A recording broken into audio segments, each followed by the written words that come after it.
Recently, scientists made an astonishing discovery that might solve Stonehenge's mystery. They found something hidden deep within the DNA of Stonehenge's sarsen rocks, the huge monolithic ones, and it might reveal why our Neolithic ancestors designed and built this thing in the first place. Over the years, scientists have been scratching their heads, trying to figure out where the huge sarsen rocks came from. For years, they believed they came from a quarry just 15 miles away from the site, known as Marlborough Downs. At this site, they found similar minerals to the ones that make up the sarsen rocks, but it turned out there was more to this story than they thought. The understanding of how Stonehenge was built is always changing. Scientists need to really travel back in time to uncover its mysteries. Where did the rocks come from? How were they carried? Why was the site built? You see, the Stonehenge site, located at Salisbury Plain in England, is made up of two main types of stone. There are the super heavy sarsens and the lighter and smaller bluestones. The sarsens each weigh about 25 tons. That's as much as 3 African elephants stacked together. The heaviest sarsen stone, called the heel stone, weighs 30 tons all by itself. Together, the sarsens make that iconic outer ring circle. Inside that circle, that's where you'll find the bluestones. The naming might seem a bit misleading since they're not really blue. They have a bluish tinge to them when they are freshly broken, hence the name. These smaller rocks probably came from the Preseli Hills in southwest Wales, which is about 150 miles away from Stonehenge. They're a bit lighter than the sarsens, but still pretty heavy. The altar stone, which is classified as a bluestone, is the heaviest one, weighing around 6 tons. Its original location still isn't known for sure. To figure out where a rock came from, scientists first have to study their composition. This is like checking the rock's DNA. Then they cross-reference the structure of the rock with minerals in the soil to see if it's a match. Most of the sarsens we see around southern England are actually made of a type of sandstone known as silcrete. Think of silcrete as sand that's been hardened by underground water processes over millions of years. This process mostly happened during a period called the Paleogene, about 65 to 23 million years ago. These sarsen rocks didn't form in one big slab, but in patches, like nature leaving little rock gardens all over the place. Scientists reason the sarsens spread out randomly, forming in isolated pockets. Over time, many were buried under layers of clay and chalk, which helped preserve them. When ancient builders were on the lookout for materials, these sarsens must have looked perfect for something impressive like Stonehenge. Actually, sarsens have been used in everything, from Roman villas to medieval churches, and even in things like road curbs and old field walls. One could say these rocks were the it material for ancient builders, and continue to be popular even into more modern times. This fact made scientists start wondering that maybe not all sarsen stones that were used to build Stonehenge came from the same place. They've identified sarsen sites all over the UK, in places such as Oxfordshire and Kent. After hundreds of years of studying the sarsens, geologists finally had the right type of technology to determine the origin of the stones. Now, I wish I could tell you that it was some undisclosed location very far away from the site. But, as it turned out, the sarsens were originally from Westwoods, the forest near Stonehenge. A new factor came into play when excavations uncovered empty stone holes, showing that at least 6 bluestone pillars were removed from a Preseli Hills site called Wan Main in prehistory. They had a stone circle over there, and it's believed that some of Stonehenge's rocks were recycled rocks from this more ancient circle. If this is true, it might be that Stonehenge is part of a much larger landscape of ancient sites. If this is the case, then Stonehenge is just the cherry on top of a much larger scale project.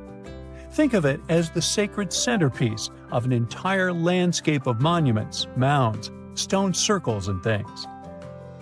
This is why scientists want to find out where the rocks came from so badly. It could lead to why and how Stonehenge was built. Now, Stonehenge didn't just pop up overnight. It was built in several stages over hundreds of years. It's likely that it wasn't a single unified vision, but more like a big community project that evolved over time. With each generation, the builders brought in their own ideas, creating a stone structure that would last for ages. The first stage was around 3100 BCE. That's when people dug out a circular ditch and likely set up some bluestones as sort of a starter ring. Later, they added the sarsens and even topped some of them with horizontal stones to form those famous arches you see today, also known as the trilithons. These ancient builders had some challenges on their hands. How would they move the rocks? There's an old theory known as the ice road that suggests that the rocks were moved by natural icy pathways that formed during the winter. This way, they could slide the rocks down all the way to Stonehenge. But hey, if we're talking about a distance of over 100 miles, that's not too realistic. Anyways, this theory was debunked because it was warmer back then than it is today. There's also the river theory, which suggests that the rocks were floated along the river from the quarry to the site. But if we're talking about sarsen rocks, they're too heavy to float. So there goes that theory. What we're saying is, no one knows how the rocks were moved. Another interesting science tidbit came from all the research done in Stonehenge. A recent laser survey of the stones revealed the different stone working methods used, and has shown that some of the parts of the monument were more carefully finished than others. In particular, the northeast side and the inner faces of the central trilithons were finely dressed. FYI, a trilithon is one of Stonehenge's most famous shapes. It's when two huge monoliths receive a third one on top of them, connecting the two together. This fancy word is simply Greek for having three stones. But anyways, the bigger question, and the reason Stonehenge is so famous, is why it was built in the first place. Theories are all over the place, and some sound like they're straight out of a sci-fi show. So here's a rundown of the most popular ideas. There's, of course, the solar calendar theory. This one supposes that the stones are aligned with the movements of the sun, especially during the summer and winter solstices. During the summer solstice, the sun rises to the left of the heel stone, that's the lone stone outside the main circle, lighting up the entire monument. Some say it's the ancient version of a calendar, marking the year's longest and shortest days. Some archaeologists think Stonehenge might have been an ancient healing center. Pieces of bluestone have been found chipped away, possibly by people who believed they had healing powers. The theory goes that people traveled from all over to come to Stonehenge in hopes of a cure for whatever was ailing them. There's also some speculation that Stonehenge was the place to be. Think of it as an ancient gathering spot. Some evidence suggests that communities from distant areas traveled to Stonehenge for gatherings, feasts, and ceremonies. Studies of bones found near the site show they came from all over Britain, making it a sort of prehistoric meetup location. Stonehenge wasn't a witchy monument to travel through time. It was actually constructed as a hope to build a different future. Recent research just found out that the monument was probably raised as an attempt to reunite the Britons during a period of big division. The thread of this story lies on the altar stone, the monument's most iconic rock. For years, scientists believed that the stones used in Stonehenge, including the altar stone, came from the nearby Preseli Hills in Wales. In this scenario, Stonehenge would have been built by a local community, that is, Neolithic people who would have found easy-to-access materials to build a ceremonial mound, a sundial calendar, and a final resting place, all in one. Things changed when another discovery was made. In 2018, leading-edge research pointed that the altar stone actually came from the River Tay region in northeastern Scotland, which is located over 400 miles away from Stonehenge. Scientists found similar rocks as such in Scottish monuments. You see, the altar stone is a recumbent stone, laying on its side. Many of the rocks were found in ceremonial stone circles in Scotland, and they are unique to this region. When this discovery broke through, it got archaeologists thinking. Maybe Stonehenge wasn't just a local project, but a wider collaboration between different tribes and communities across Britain. To understand this, we need to rewind to around 3000 BCE. That's when Britain still wasn't a unified country per se. Rather, it was a patchwork of tribes such as those coming from southern or eastern Europe, each with their own customs and beliefs. As an island, Britain's population changed many times. Britain was mainly composed of farmers who descended from people from the Middle East and arrived on the land around 6,000 years ago. This group thrived in the area until 2500 BCE, when another group coming from the regions of the Netherlands and Germany started to appear. These ones, also known as the Beaker people, were responsible for the large population turnover that Britain experienced during the Neolithic period and the years that followed. The Beakers were called so because of a specific type of pottery they used to make and bury their loved ones with after their passing. It's possible that the original dwellers of the land didn't like it that their land was being repopulated. And what researchers suggest is that Stonehenge was this attempt to reunite the original Neolithic farmer population and regain some type of identity control over their land. They would have invested a lot of time and energy in bringing the altar stone all the way down from Scotland, without the help of wheel technology, for example. You see, the wheel had already been invented in Lower Mesopotamia, but since there was no Wi-Fi at the time, the Brits weren't aware of this technology until much later on. This whole territorial crisis could have driven locals to use their resources to move the altar stone to Salisbury Plain in England, in order to reunify the land. You see, Stonehenge wasn't built in one go. Its history dates to around 3000 BCE. That's when the monument was just a circular ditch and bank known as a henge. Inside, they placed wooden posts and possibly totem-like carvings. This version of Stonehenge wasn't about rocks yet. It was more of a ritualistic place and possibly a final resting place. They found several cremation pits from this period, making it the oldest resting place in all of Britain. It was only around 2600 BCE that the bluestones came around. The naming might be a bit misleading since they're not literally blue rocks. They have a bluish tinge to them when they're freshly broken, hence the name. These smaller rocks probably came from the Preseli Hills in southwest Wales, which is about 150 miles away from Stonehenge. Some researchers say that the ancient ones believed that bluestones had healing qualities. So we can maybe guess why they went through all of the trouble to move them from Wales to Salisbury Plains, huh? A little bit later than that, circa 2500, that's when we start having the Stonehenge we know and love today. That's when the sarsen stones started to arrive. The sarsens are Stonehenge's huge stones. I mean, each sarsen can weigh around 25 tons. That's as much as 3 African elephants stacked together. The sarsens make that iconic outer ring circle. Supposedly, that's also when the altar stone was moved from Scotland directly to the heart of Stonehenge. The altar stone is the largest of the bluestones used to build Stonehenge. Today, the altar stone lies recumbent at the foot of the largest trilithon of the monument. In case you don't know, the trilithons are the horizontal stones used to form those famous arches we see today. And here's where the story takes a twist. For nearly a century, scientists believe that the altar stone came from the same area as the bluestones, the Preseli Hills in Wales.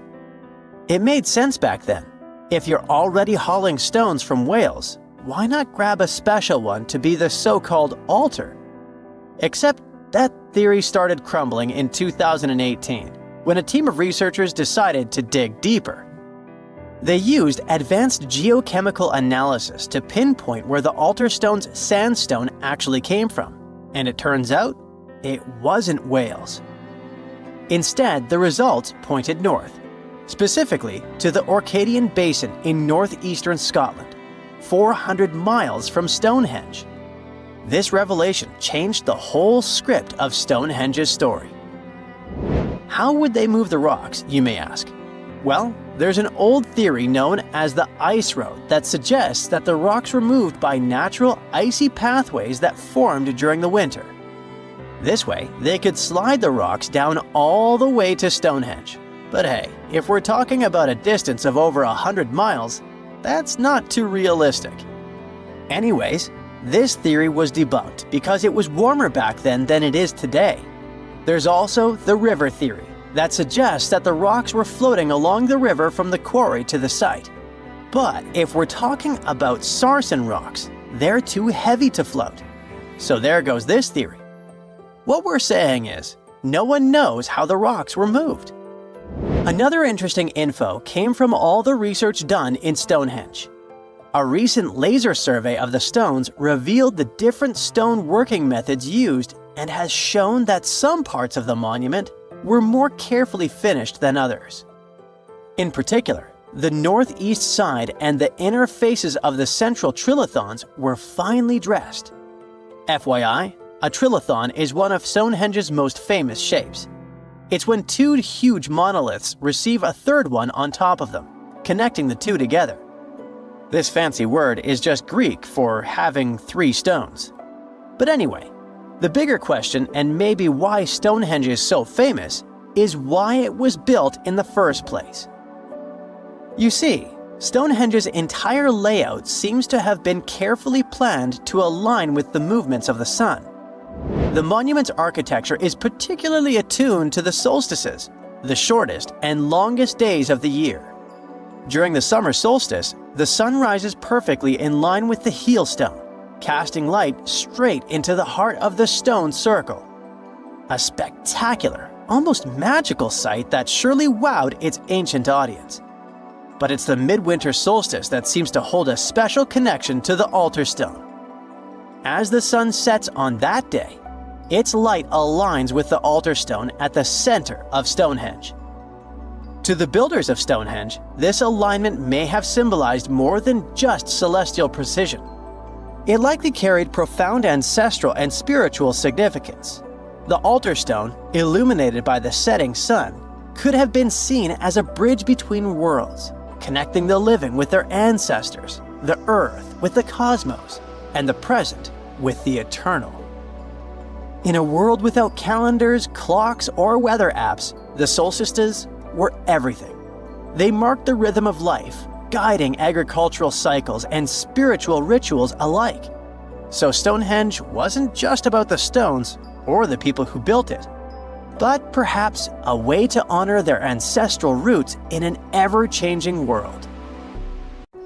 The majority of us have believed for a really long time that Stonehenge, one of the most iconic monuments in the world, was an ancient calendar because of its alignment with the summer and winter solstices.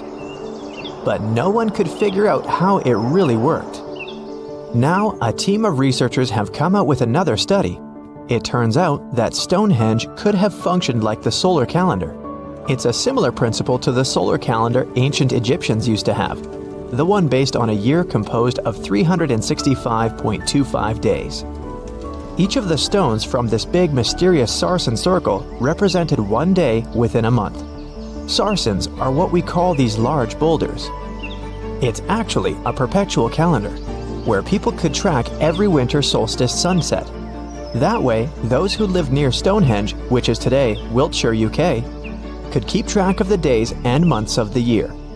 We all now understand this mysterious calendar system because of this interesting discovery in 2020.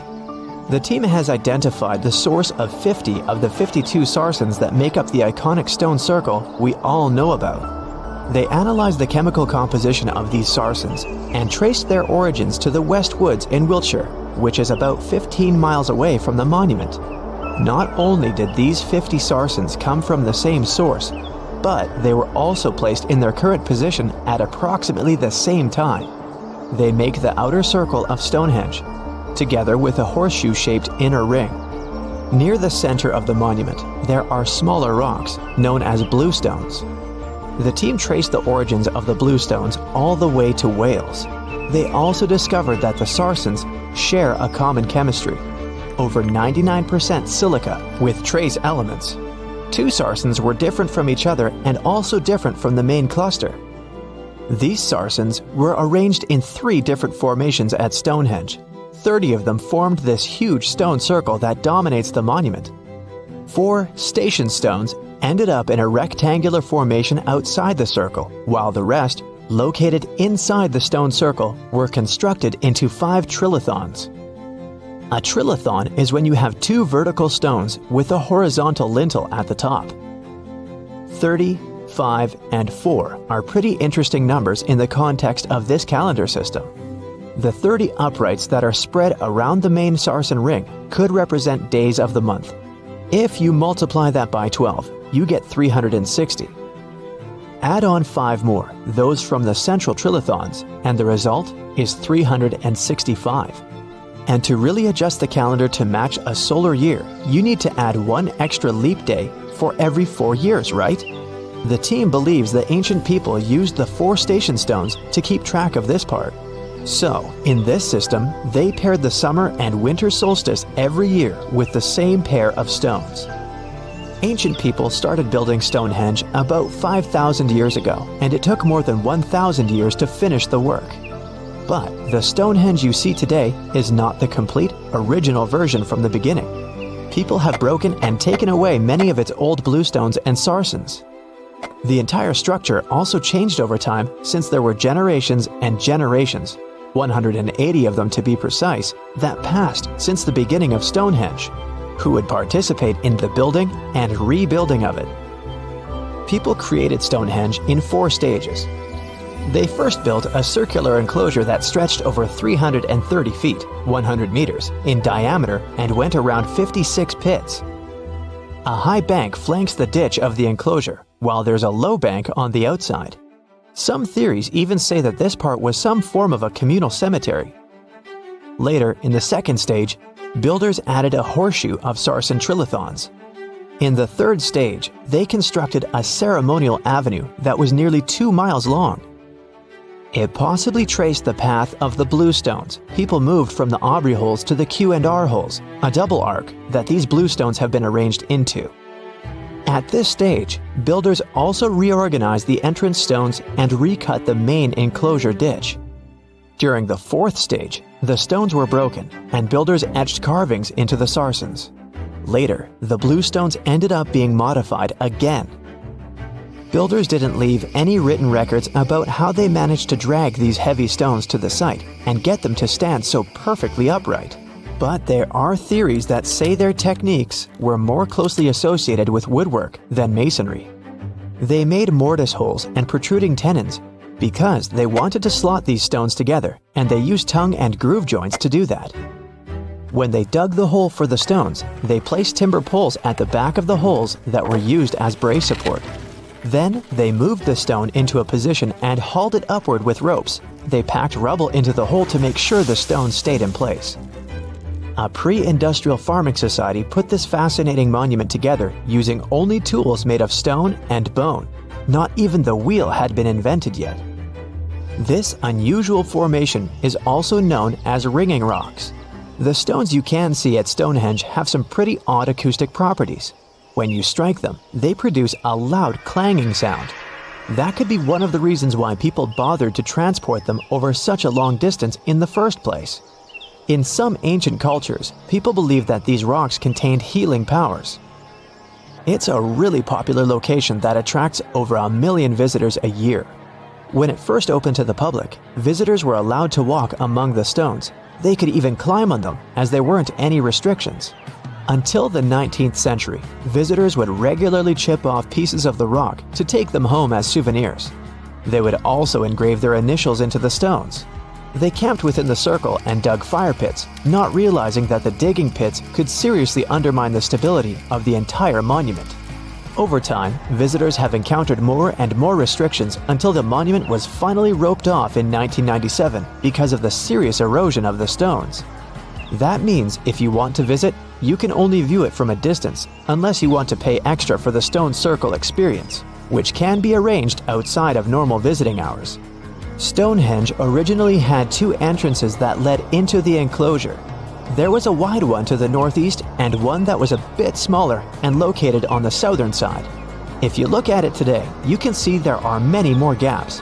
This is mostly because of tracks made later that once crossed the monument. The ground within Stonehenge has been severely disturbed, and it wasn't just about random visitors digging fire pits. There was a group of people who dug a large deep hole within the stone circle in the 17th century because they were looking for treasure. Then there was Charles Darwin, who also did some digging because he was studying earthworms in the area. He wanted to know how these worms could impact objects in the soil over time. He observed how a fallen stone there had sunk deeper into the ground and realized it was happening because of the activities of these tiny creatures who churned through the soil all the time. In 1963, there was a theory that Stonehenge had been built as some sort of computer that predicts solar and lunar eclipses. Later, some proposed it was actually constructed as a monument to ancestors that had passed away. This theory says the permanence of its stones represented the eternal afterlife. The average sarsen you can find there weighs 25 tons, while the biggest one weighs around 30 tons. If you want to get an idea of how massive these stones really are, you can go behind the visitor center in the outdoor gallery to check out a replica sarsen stone. It's a true copy of a freestanding upright from one of the trilithons that are located in the inner horseshoe of the monument. There are 5 Neolithic houses at Stonehenge based on real archaeological evidence of houses found in that area. Each of them had stake-built walls and a chalk floor. Some even had furniture. There was also a lot of trash discovered, which means people in this area used to like celebrations and feasting. Research has shown that people lived in these houses for 50 to 100 years, around 4,500 years BCE, which was the time when the builders brought the sarsen stones to Stonehenge. During the time they were building Stonehenge, generations of people went through major changes themselves, from the Stone Age to the early Bronze Age. They were no longer as static and isolated. They started to travel and trade more, which means they communicated way more than their ancestors, even internationally. This is how they could have spread the word about Stonehenge. And it's also when the whole mystery and fascination with the monument began. Stonehenge took approximately 20 million man-hours to build. For comparison, an average human doesn't live much over 700,000 hours. This is Jack, one of the first builders of Stonehenge. Let's say Jack lived to be 80 years old, which is extremely improbable, but it makes it easier for me to crunch the numbers, thanks. If Jack had spent his entire life, from age 0 to age 80, working on the Stonehenge project, it would have required approximately 28.5 generations of people doing the same thing to complete it. That's next to impossible. To make it more plausible, let's multiply that by 2.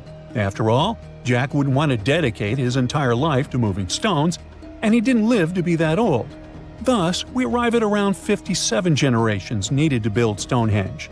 That's not enough room on the screen for me to introduce John, Jack's great-great-great-great, you get the drift, grandson.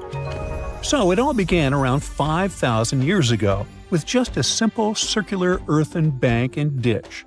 Fast forward to around 26,000 BCE, and the builders replaced that initial structure with a complex arrangement of wooden posts and brought in around 80 dolerite bluestones from Wales, which were rearranged at least 3 times. Then, a few hundred years later, they added those massive sarsen stones, each weighing around 25 tons. These enormous sandstone blocks were transported about 19 miles to create a continuous outer circle, with 5 trilithons, 2 upright stones topped with a lintel, forming a horseshoe shape inside. It was a millennium-long building process that demanded years of hard work. So, people must have lived nearby, right? But how would they have found shelter back then? Today, we have houses for builders on site, small accommodations that serve as temporary housing. But structures like this definitely didn't exist when Stonehenge was constructed, did they? Well, actually, they existed, and some recent archaeological digs near Stonehenge prove it. Archaeologists found this Stone Age eco-home, which is a huge deal since it's one of the earliest settlements in the area. This newly uncovered Mesolithic home dates back to around the year 4300 BCE. Let's take a closer look at this house, shall we? Now, for the walls, people back then used a large fallen tree, its trunk to be more precise. These wooden walls were reinforced with flint, and they even lined the pit left by the uprooted tree with cobblestones. To create the roof, they opted for animal hides, which sounds like a wise choice. They must have provided protection against the unpredictable weather of the British Isles. Now, you might be wondering, the weather in Britain is indeed unpredictable, and it has been that way since time immemorial. So, how did the builders manage throughout most of the year, particularly during the winter months? Well, the answer is simple. There was a hearth on site, which isn't surprising, but the system they employed was quite ingenious. A hearth inside the house would have posed too great a risk, yet bringing hot stones into the dwelling was perfectly safe. While they were hot, they couldn't ignite the building. So they used these stones from the hearth as a heat storage system to keep warm at night. And as a final touch, they even incorporated various stones for decoration. They didn't exactly get a Pinterest house, but it added a touch of elegance for sure. And if you think this discovery is merely about the houses, think again. It significantly changes our understanding of how people lived during that time. This discovery places them in an important prehistoric setting right at the start of the Neolithic area, sparking some interesting questions about whether these early folks could be related to the people who built Stonehenge. But there's a big worry. Experts are concerned that this significant find, along with other buried archaeological sites, could be at risk if the authorities go ahead with plans to build a tunnel to reroute the A303 away from the World Heritage Site. Sure thing the house the scientists found wasn't in perfect shape, and it lacked some crucial elements people use for living. Some of them decayed over time, while others were simply absent. So the scientists took 20 tons of chalk, 5,000 hazel rods, and 3 tons of straw, and used all this to recreate the 4,500-year-old design houses. These new buildings are located close to Stonehenge, which is incredible since in this area, planning permission for even a new cowshed is problematic. So, what are these houses like? Well, first off, there are 4 of them, and they're oval-shaped. They're built on the foundation of real houses that stood there about 4,500 years ago, just around the time the Stonehenge Eco House was going up. The houses aren't very big, they're single-room structures. When it comes to dimensions, it was straightforward to estimate since we could gauge the size of the roof and the height of the walls based on the foundations. Each side measures about 16 feet. However, the roof structure remains a bit of a mystery. There were a few differing thatching techniques back then, so pinpointing the exact method used for these dwellings is kind of a guessing game. For now, we think it involves knotted or tied straw carefully secured onto a hazel-woven frame. When fires are lit, the smoke from the hearth wafts up through the thatched roof. Now, remember those 20 tons of chalk? That was needed for the floors and walls. The white chalk walls and floors reflect sunlight and capture heat from the fire. But here's the kicker. The builders encountered a challenge because the ground was so waterlogged that some of the chalk floors took weeks to dry out. By the time they should have been bone dry, they were still as sticky as chewing gum. Now, it's safe to say people 4,500 years ago faced similar struggles, and we can really appreciate what they went through while building their homes. The final layer of daub was applied using rags, giving a smooth, almost shiny finish that looks surprisingly classy. The interiors are furnished with wooden and wicker beds and shelves, along with clay pots and jars, all centered around a cozy hearth. The spaces feel surprisingly roomy and are filled with light that streams in through the thatched roof, bouncing off those white walls. Plus, the woven furniture adds a nice touch of authenticity to the vibe.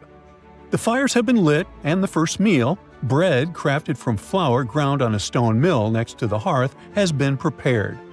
Those who tried the bread were pleasantly surprised by its flavor, finding it quite tasty. Now, here comes the bummer. Those who recreated the houses did cheat a little. While the materials used were authentic, the tools weren't. They used cement mixers to mix the daub, wheelbarrows to transport the timber, and logs by the hearth were split with steel axes instead of stone ones. Still, the builders aren't professionals, they're volunteers. So I think a bit of cheating is totally cool in this case. There are other volunteers on site who are more than happy to chat about the daily activities of the Stonehenge builders, from grinding grain with a quern to making rope from rushes. But these houses and the Eco House aren't the only remarkable things in the Stonehenge area. Some years ago, archaeologists uncovered a burial site close to Stonehenge that predates the monument itself.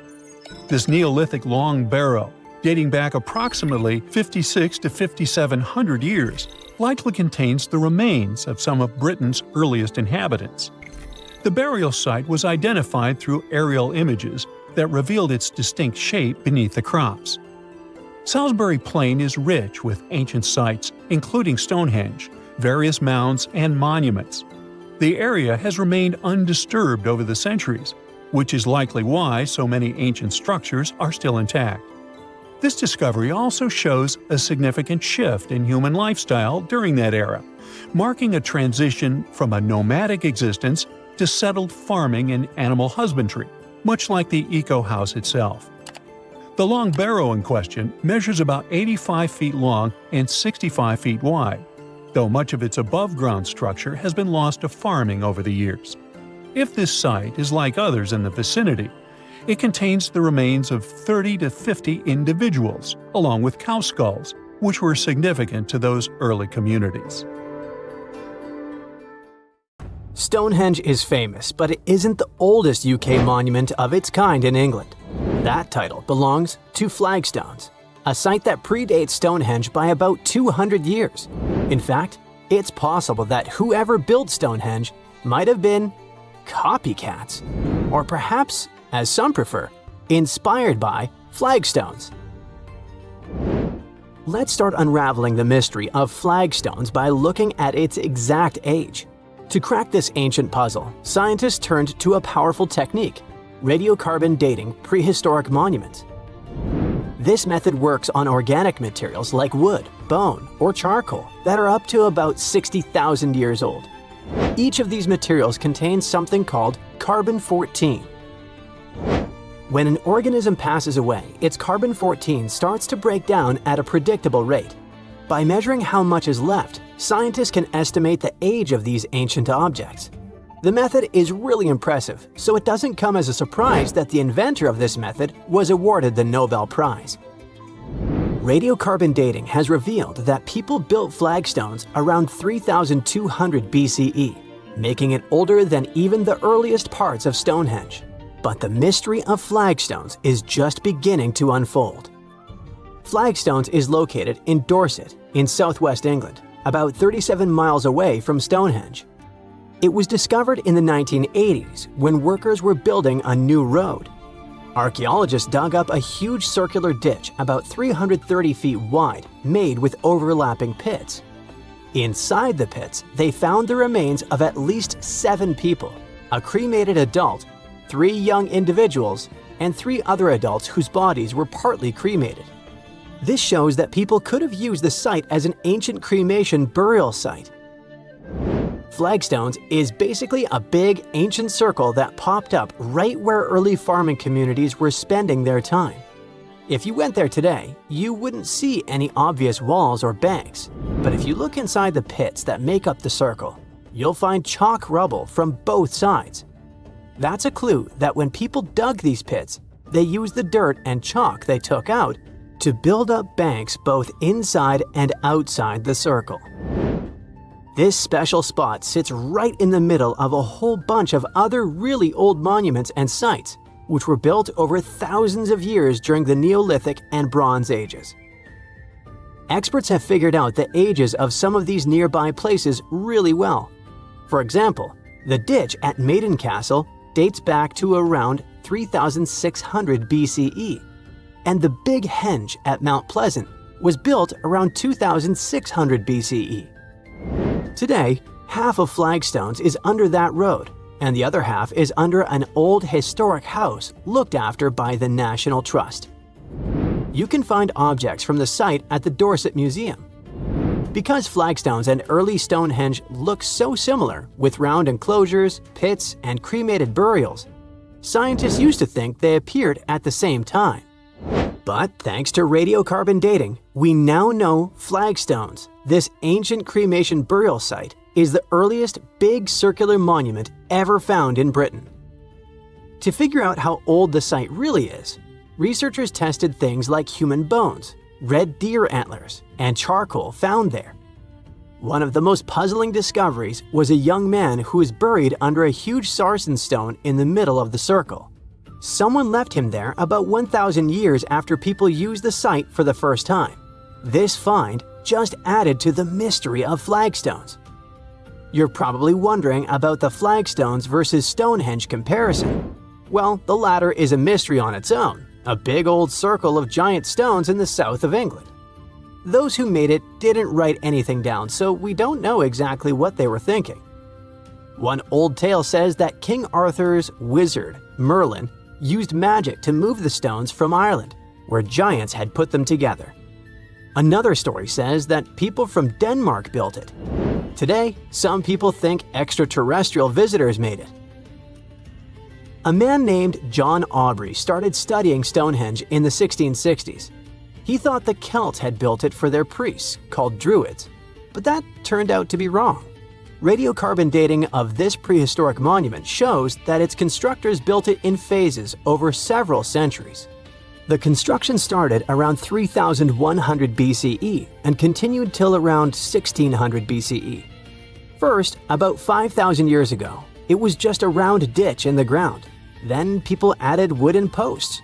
Around 2600 BCE, they brought big blue stones from Wales. Later, they added sarsens, even bigger stones, each weighing as much as 5 elephants. They moved those stones from 19 miles away and placed them in a big circle with 5 tall stone arches shaped like a horseshoe. Experts think building Stonehenge took more than 20 million hours of hard work. And that's a lot of teamwork, strength, and planning for people who didn't even have machines. These days, there are a few different ideas about what Stonehenge was really used for. Some experts think it was a sacred place where people gathered for religious ceremonies. Others believe it was an early kind of science center used to study the sky and track time. Both groups notice that the stones at Stonehenge are lined up with the sun and moon, so people may have used the site to mark the changing seasons, especially during the summer and winter solstices. Some think it worked like a giant calendar, helping people figure out dates or predict things like solar eclipses. Stonehenge was an ancient cremation burial site too, at least for some time. Anyway, if we continue with the Flagstones versus Stonehenge comparison, we can't but dwell more on the age of these monuments. Flagstones is older than Stonehenge. In fact, it's one of the oldest UK monuments. It's really special because it's the most ancient big round enclosure ever found in Britain. According to the newest studies, its age is about 5,200 years old. After it was built, more and more round monuments started popping up in other places too. Before its construction, most ancient monuments were long and straight, like rectangular barrows or burial mounds, or long ditches called cursus monuments. Some had even more random shapes, but the Flagstones monument shows a big change. People were starting to build in circles instead. Some experts think this idea of circular monuments might have come from Ireland, where people were already burying cremated bodies in round tombs. On the other hand, even though Flagstones has turned out to be older than Stonehenge, the new findings suggest that Stonehenge might need to be redated. Some of the objects found at Stonehenge, like animal bones, are actually older than the main structure itself. For example, near the entrances to Stonehenge, archaeologists found deer bones and cattle skulls that date to around 3,200 BCE. Experts used to think that people kept those bones for a long time before burying them. but it's possible there was an early version of Stonehenge made from overlapping pits that existed before the big circular ditch was built around 2900 BCE. Now, could Flagstones and Stonehenge have been part of a bigger shared tradition? Could there have been other ancient cremation burial sites in the UK? After all, these constructions aren't the only round prehistoric monuments in Britain. In Wales, there's a similar site, called Stonehenge, which also looks like a circular burial place. Such a way of burying the deceased might have been a common custom across the UK because you can see similar structures in Eastern Ireland. In the Boyne Valley, for example, there are ancient places like the Mound of the Hostages that people used in the same way. Now, researchers want to do more digging in Ireland to see if some of those monuments were built before 3200 BCE. If they're even older than flagstones, they might help explain where the idea of building round burial sites started and why people across Britain and Ireland were building them. The more we learn, the better we'll understand what these sites were really for and how the people back then might have shared beliefs and traditions across the sea. Hopefully, one day, we'll figure out the mystery of flagstones, one of the oldest monuments in the UK. Hey, you've heard of Stonehenge? Of course you have. Big rocks mysteriously mounted in circles on a plain in England by, somebody. But what if England's Stonehenge is only a replica of another monument, and its builders just crossed the Atlantic and copied what someone had already done elsewhere? Well, it turns out researchers found another Stonehenge underneath the waters of Lake Michigan.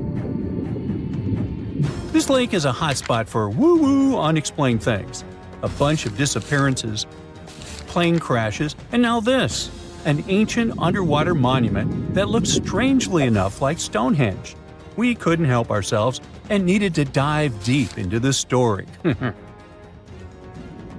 A ring of massive stones, arranged in a way that felt all too familiar. They saw two circles, an outer one and an inner one, sitting 40 feet below the surface. But this wasn't just a random pile of rocks. These stones had been placed there, purposefully, by human hands. And by doing some further research, they discovered that they were staring at a structure that's over 9,000 years old. Think about it. This Stonehenge beneath Lake Michigan predates the pyramids. It predates Stonehenge itself by about 4,000 years. All of this information was enough to startle scientists at Northwestern Michigan University. But that was before they found this out. One of the stones had a carving, a faint but clear petroglyph of a mastodon. Mastodons kind of look like the ancestors to our modern-day elephants, but they have been extinct on planet Earth since 10,000 years ago. So, whoever built this underwater Stonehenge needed to be alive at the same time these creatures roamed our planet. This discovery raised many questions among scientists. I mean, why on earth would they go through all this trouble to lay rocks at the bottom of a lake? Well, first things first. Scientists believe that Lake Michigan had much less water back then than it does now. Second, it could have something to do with ancestral practices of First Nation people. There's one theory from a professor of the University of Michigan. He suggested that the stones formed a kind of prehistoric hunting trap. He believes that early hunters used the circular formation as a drive lane to herd large animals like the mastodons from the rock carvings we were just talking about. Once they got these huge animals into a tighter circle, they could be more easily hunted. But not everyone's convinced by this theory. Some believe the circle probably had a deeper spiritual purpose. According to local Native American tribes, like the Anishinaabe, stones are more than just rocks. They're living beings. They hold spiritual energy and represent a connection to the earth and all living creatures. An elder from the Anishinaabe community even suggested that these stones are sacred, placed there by their ancestors to honor the land and its creatures. Scientists are trying to study the stone formation in depth, like about 40 feet. But that's the problem, actually. The fact that it's underwater makes it super difficult, since they don't have the best technology. Traditional archaeological tools don't work as well when everything is submerged, but promising new technologies like stereophotogrammetry, which literally means making 3D models of a site, are helping scientists study the stone circle more closely. Still, research is slow and expensive, so it's hard to know when this mystery will come to a close. As we said, Lake Michigan is a hot spot for unexplained phenomena. Its lakebed is filled with shipwrecks, such as the Thomas Hume, a sturdy American schooner. It also collects debris from airplanes that have suddenly gone missing while flying the area, such as Northwest Airlines Flight 2501 that disappeared in the 1950s. Some people even call the area the Lake Michigan Triangle, suggesting paranormal activities like what happens in the Bermuda Triangle might be going on. The lake spans over 22,000 square miles, which means it's almost two-thirds the size of the country of Ireland. In 2024, scientists were able to access another one of Lake Michigan's mysteries, the wreck of the Margaret A. Muir schooner.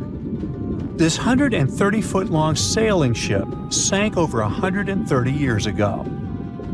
The discovery was announced just recently by the Wisconsin Underwater Archaeological Association, the WUAA, whose team found the shipwreck sitting 50 feet below the surface just off the shores of Algoma, Wisconsin.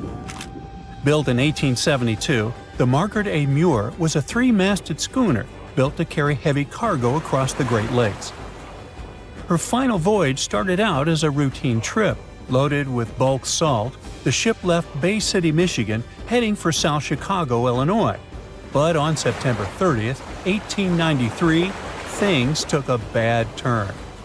Just as the Muir approached the town of Annapolis, now known as Algoma, a sudden storm hit. The ship began taking on water fast. The captain of the boat ordered his crew to abandon ship, and thankfully, they all made it to shore safely. For more than a century, the wreck sat undisturbed on the lakebed, its location a mystery. But thanks to a combination of historical research and high-resolution sonar, WUAA searchers finally found her in May of last year. The wreck is remarkably well preserved, with parts of the deck and gear still visible. Well, just a few lakes over to the left, researchers uncovered another impressive thing. At the bottom of Lake Mendota, near Madison, Wisconsin, researchers found 11 ancient canoes. They believe the oldest of the canoes dates all the way back to 2500 BCE. Now, if you don't get why that's important, it's because you're thinking with today's head. If in a classic Midwest highway you see a bunch of pickups, then back in the ancient days you see only canoes. They were the main mode of transportation for indigenous cultures. They were used to fish in deep waters, trade goods, and travel long distances.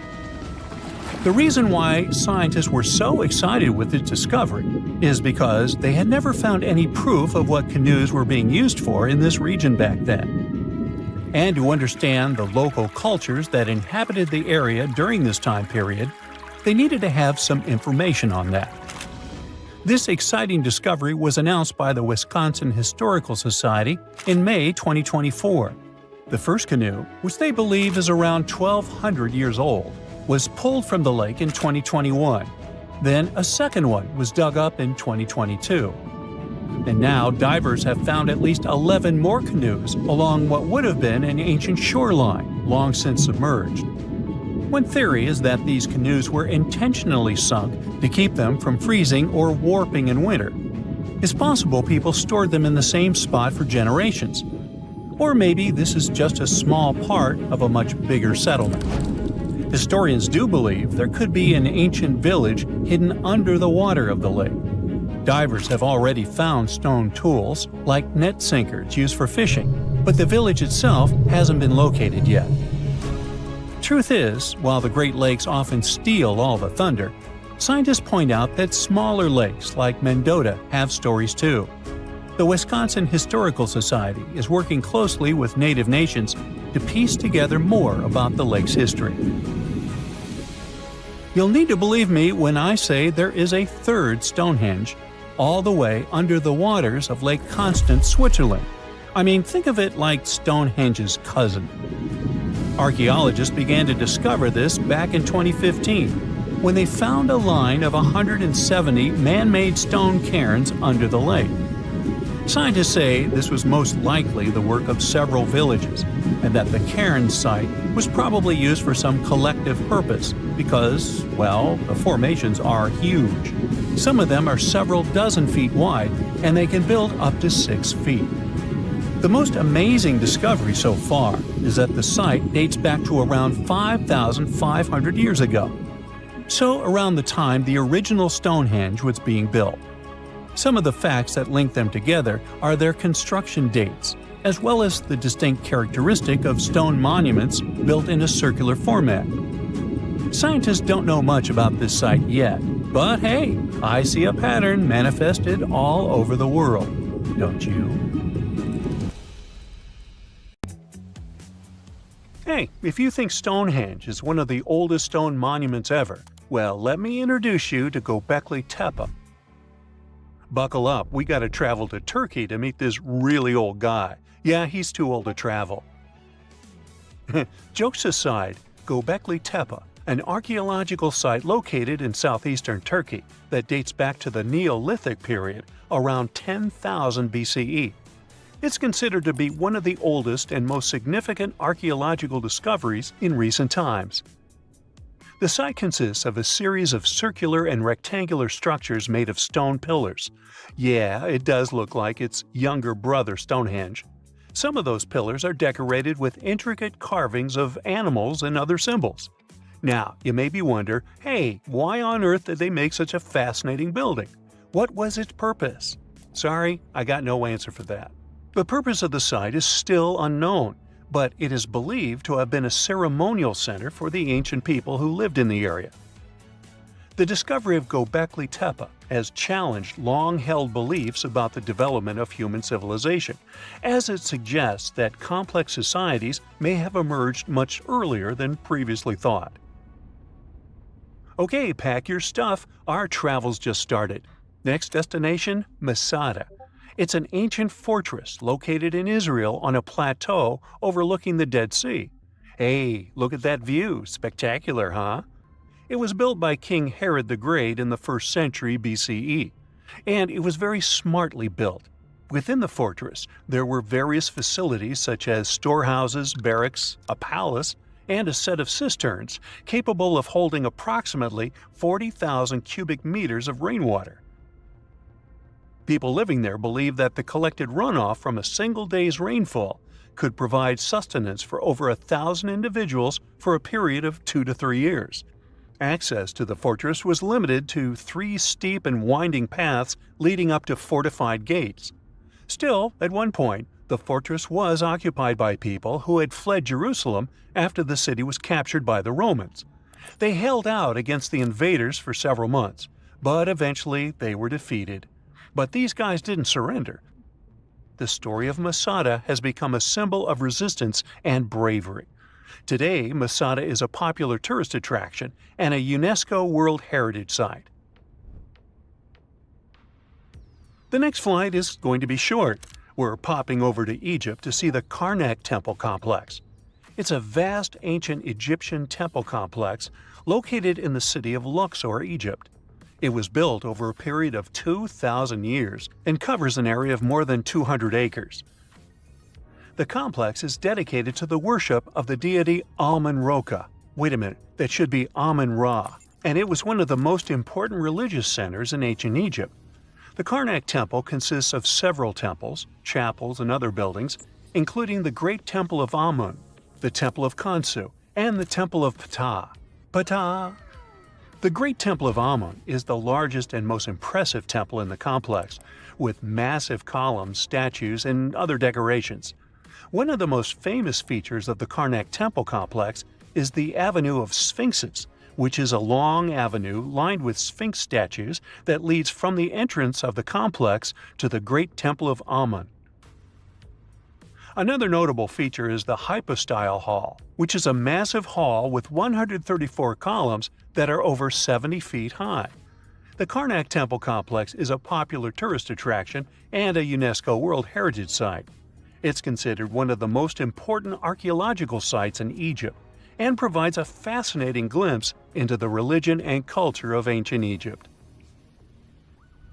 Hey, we can't hop on the next flight and leave Egypt until we see the Pyramid of Djoser. It has another name, by the way. It's also known as the Step Pyramid. This ancient Egyptian site is located in Sakara.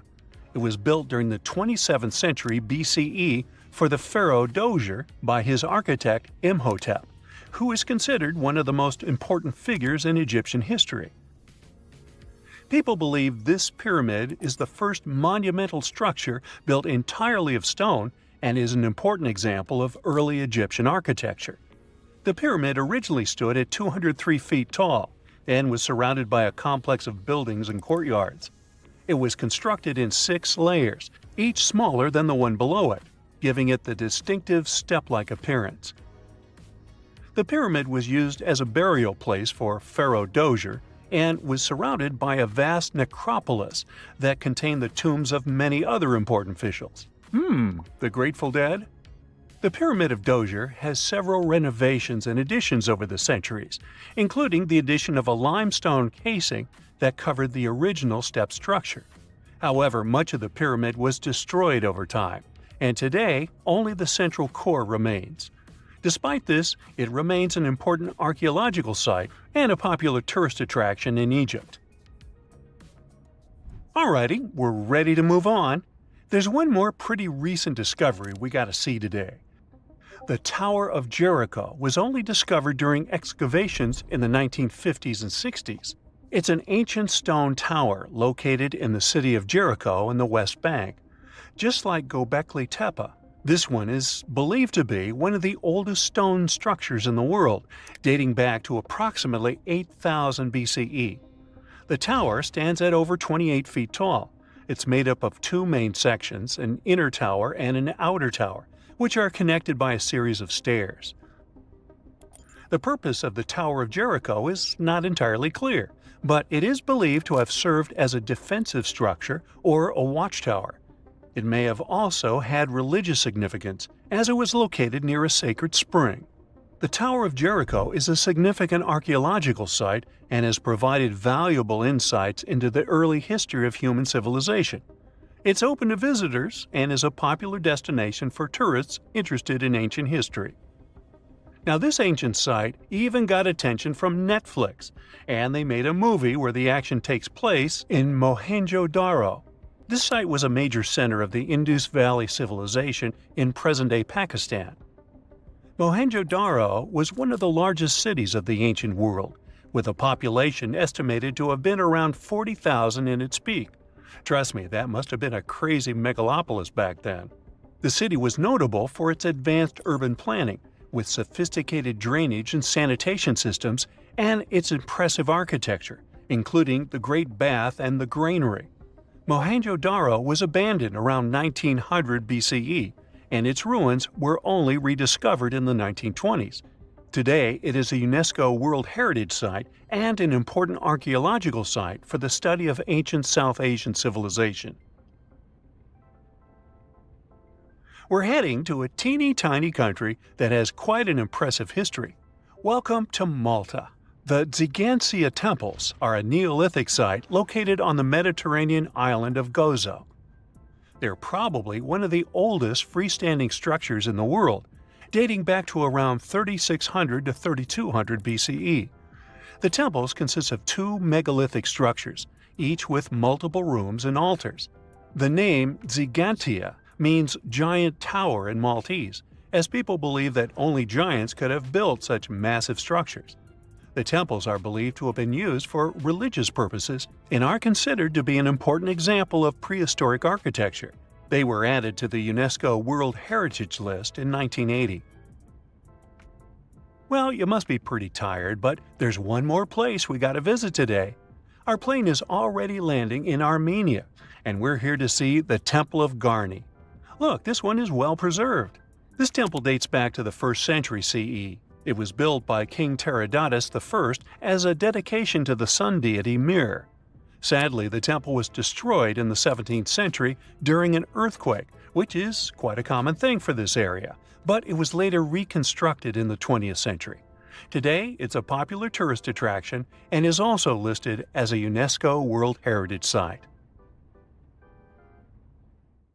Over the years, archaeologists have uncovered all kinds of stuff on runestones, curses, poems, protective magic spells, and even inheritance disputes. However, a newly uncovered ancient Norse artifact known as Svingerud stone has just one word on it. Sounds boring, right? Well, think again, because this might just be the oldest runestone ever discovered, almost 2,000 years old. But that's not all. Excavations are still ongoing, and depending on what follows next, it could unravel secrets and the true meaning behind the mysterious magical runes. So let's explore and see just how much known history you can rewrite with only one engraved word on a stone. A long time ago, during the first few centuries of the Common Era, Scandinavians and Romans crossed paths. They traded goodies like glass and silver. And eventually, Roman customs and even written culture ended up north. The Nords liked the Roman alphabet but wanted their own letters copyrighted, so they decided to create their own unique characters, which they called runes. Almost 20 centuries later, in 2021, archaeologists were excavating an Iron Age burial site near the village of Svingerud in eastern Norway. Among the cremation graves, they uncovered a reddish sandstone slab that would become a centerpiece in a major Norwegian archaeological discovery. It's the size of a coffee table, measuring just over 12 inches across. The stone was found buried with burned bones and charcoal, part of an early cremation grave. The stone had runes engraved into it, looking rough and shallow, like they were scratched with the tip of a knife or something needle-like.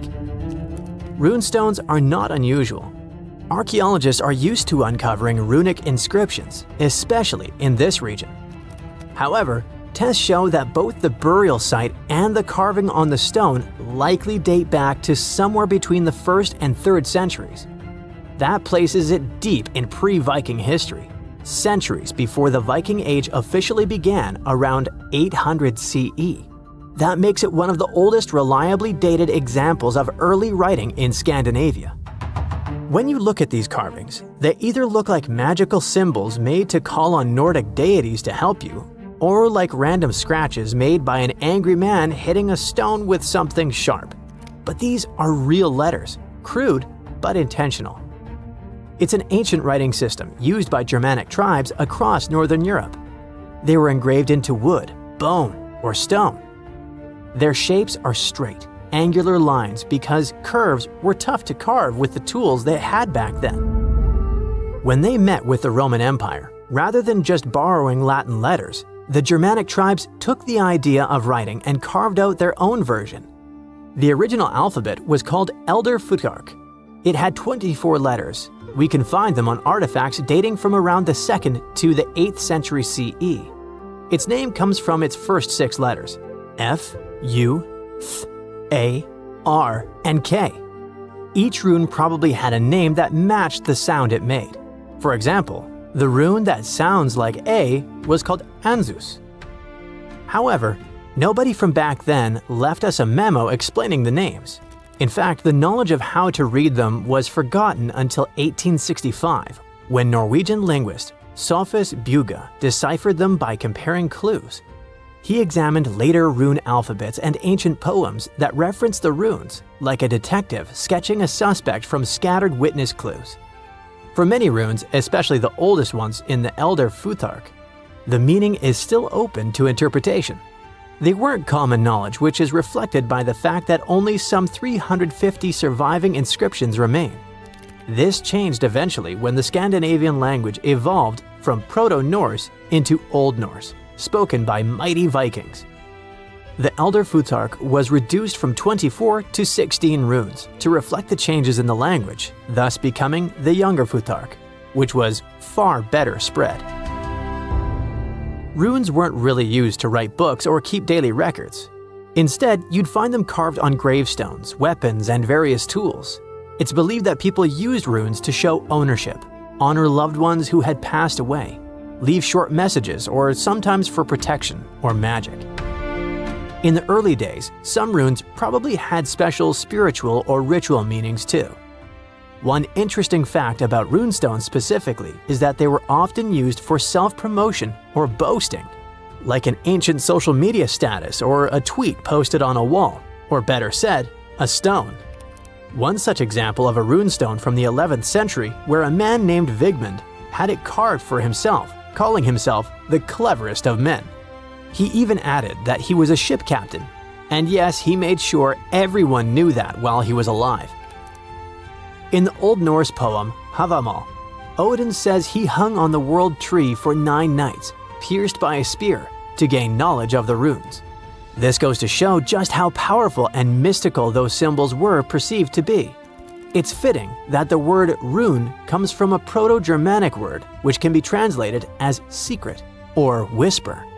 There's a common saying about power being in words, and for the old Germanic tribes, that power felt like actual magic. It's also why it's important to know when this magic came to be. And the Svingerud runestone tells us that. But it's not just when it was written, it's also what's written on it, where and why. The location where the Svingerud stone was discovered is already a significant archaeological site.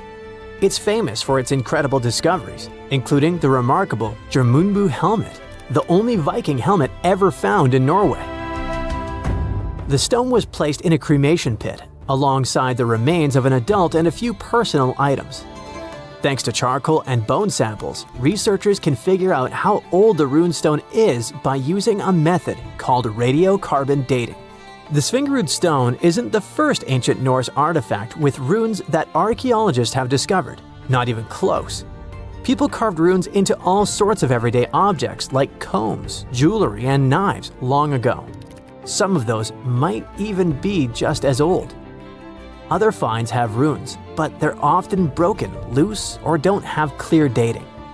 However, with radiocarbon dating, scientists have confirmed that the Svingerud stone is really the oldest runestone ever found. The writing on it suggests that it was part of a ritual and might have even been a message to the deceased. The inscription isn't long. It's just one word, Idiburg. No one knows exactly what it means. The clearest part says Idibera, and most researchers agree it's probably a name. Maybe Idibera in a genitive form, meaning of Idibera or belonging to Idibera. So this could be the name of the person buried there or someone being honored. There's a decent chance it's a female name, possibly making this the earliest known female rune inscriber in history. But researchers now believe that the Svingerud runestone is a part of a bigger monument. They found more than a dozen sandstone pieces scattered across several graves at the site, and when they assembled them in the lab, they fit together like a puzzle. This suggests they all came from one single upright stone. The main piece with the inscription was found in one grave, but other similar pieces were buried in nearby cremation pits. Archaeologists think it was broken and reused in a ritual, maybe to connect different people or generations who had been buried there. Instead of just marking one grave, it might have first been a memorial and was later put back into the other graves as a symbolic act. Some even speculate that the runes might have been carved by different hands throughout various time periods.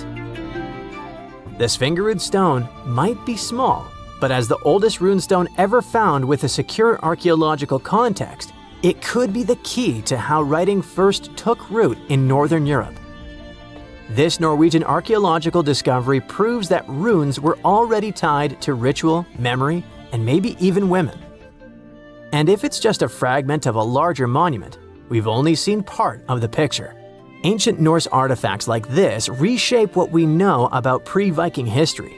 And with luck, more runestones will follow, maybe even from another female rune inscriber.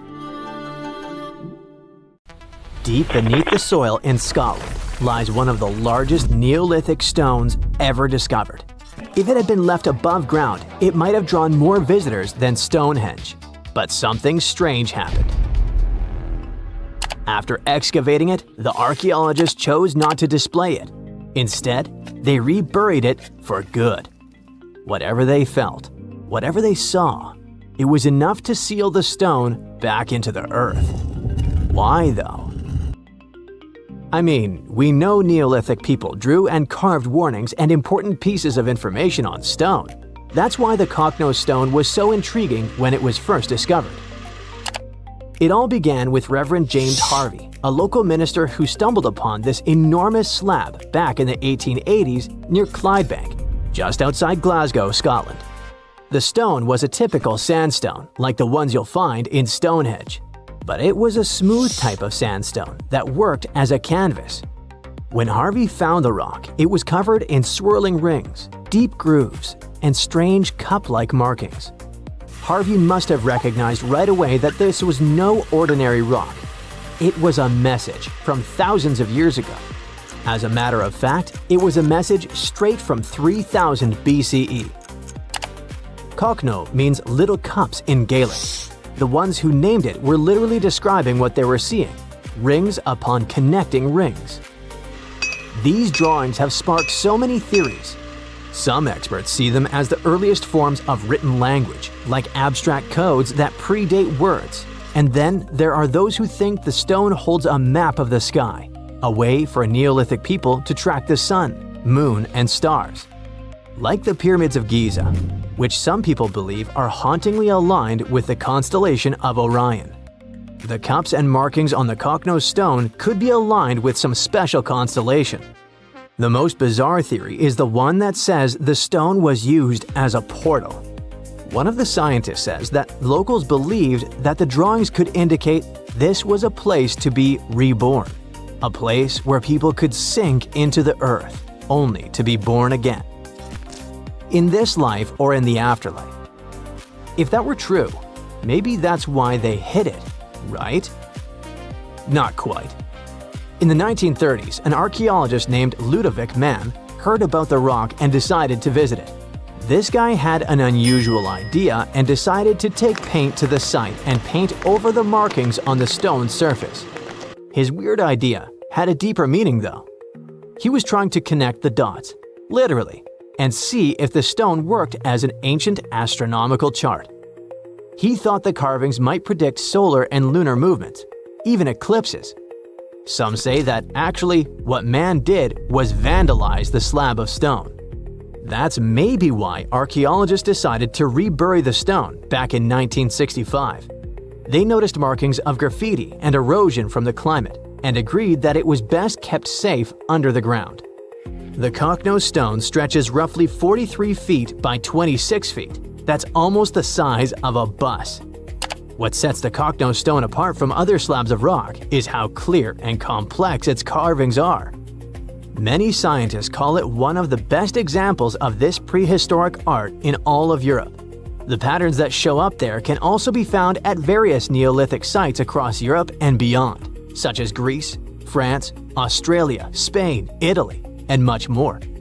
They all share similar cup and ring markings. To be clearer, this type of prehistoric art is also known as a petroglyph. Petroglyphs are carvings made by prehistoric people right into the surface of rocks. Instead of using paint, they chipped, scratched, or pecked at the stone to create images like animals, symbols, spirals, or scenes from daily life. Yet despite all the attention, no one has cracked the code on the cocknose stone. Instead, this is what happened. For a while, it rested quietly beneath the soil until it was dramatically unearthed back in 2016. I say dramatically because this decision shook the archaeological community. Archaeologists from the University of Glasgow decided to reopen the site to study the rock once again. But this time, instead of exposing it to the elements, they used drones and high-tech 3D scanning to capture every groove and swirl with shocking detail. The team created a digital replica so precise it could be studied without ever touching the real thing ever again. This new approach gave hope that one day the cocknose stone might finally reveal its secrets, or at least help us understand what Neolithic people thought was worth carving into stone and hiding beneath the earth. But this digital resurrection came with a price. The real stone, vulnerable after centuries underground, had to be buried once more. shielded from the various hands and, let's face it, smelly feet of the modern world. Now, the cocknose stone sleeps once again beneath the Scottish soil. Something needs to be clear here is that although researchers haven't decoded the symbols on this rock yet, they do know one thing. Neolithic rock art was a powerful form of communication and spirituality for ancient communities. These carvings were carefully etched onto rocks, scattered across hills, grazing lands, and near water sources. They likely served practical purposes such as marking important locations or guiding seasonal movements, but their significance went far beyond that. For Neolithic people, these carved stones were deeply spiritual, acting as connections to ancestors, natural forces, and sacred landscapes. The rocks carried meaning as part of a larger relationship between people and their environment. They helped turn the landscape into a living map of both everyday life and spiritual belief. That's probably why we find it all over the world. On the subject of mysterious rocks, we need to talk about these petroglyph-filled rocks that also actually sing. I want you to meet the Gobekli petroglyphs, which are located in Bellary district of Karnataka, India.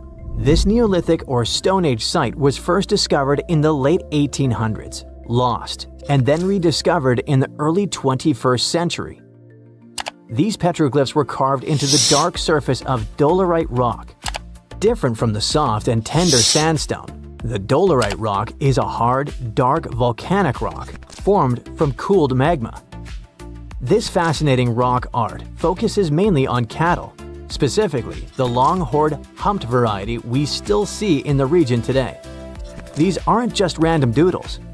Some of the cattle are drawn solo, while others appear in scenes facing off against each other, being ridden by human-like figures or surrounded by people with bows and arrows, maybe representing hunting or capture. Beyond cattle and humans, there are a few other animals like elephants, tigers, deer, and some abstract symbols like dots, ladders, or footprints. But there aren't big narrative scenes. The most interesting thing here is that Gobekli, apart from being visually expressive and super important, also sings. Among its most unique features are the so-called rock gongs. These rock gongs are boulders with natural cup-like depressions that ring out like bells when they're struck with smaller stones, often called a hammer stone. What happens is that instead of emitting a dull thud, the rock sings. It's like Earth's own xylophone. This is a real phenomena that can also be found in other parts of the world. These so-called musical rocks emit resonant metallic tones that can be heard for hundreds of feet. Most rocks, when you hit them, don't produce sound because they absorb energy. But certain types of rocks, usually the harder ones, are more dense and at the same time elastic enough to vibrate when they're struck. In many ancient cultures, sound was used for more than mere entertainment. For many cultures, sound was used as a bridge to the divine. So researchers suggest that these gongs might have been used in spiritual ceremonies and gatherings.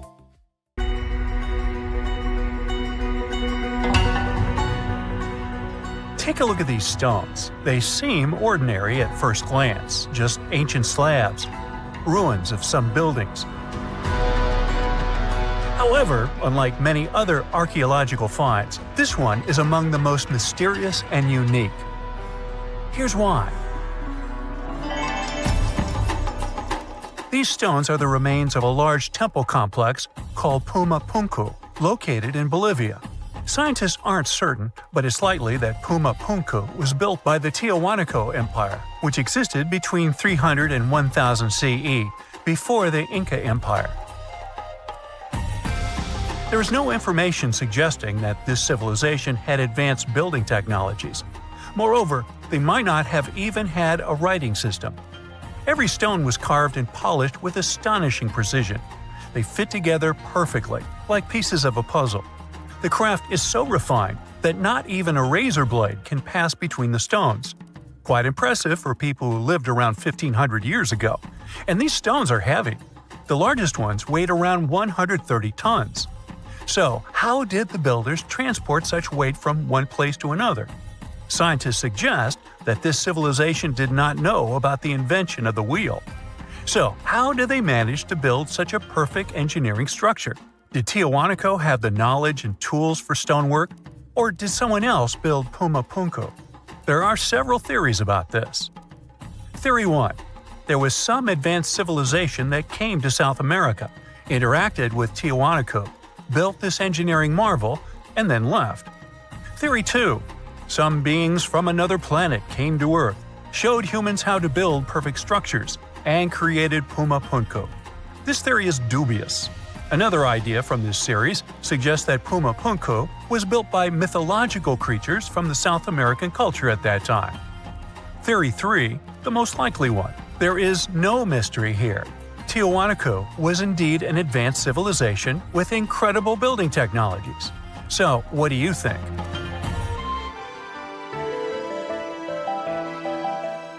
Okay, we've seen some pretty rectangular stones used for building a temple.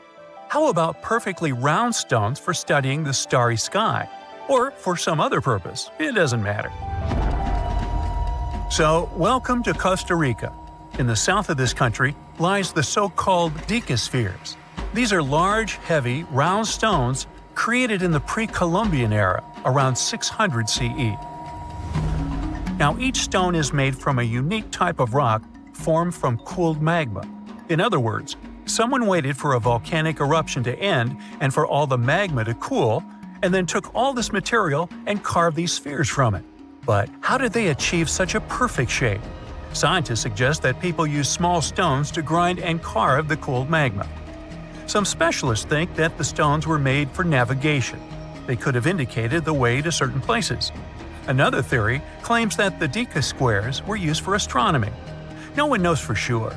We may never get the answer to this question because the people who knew the secret of the stones disappeared after the Spanish expansion.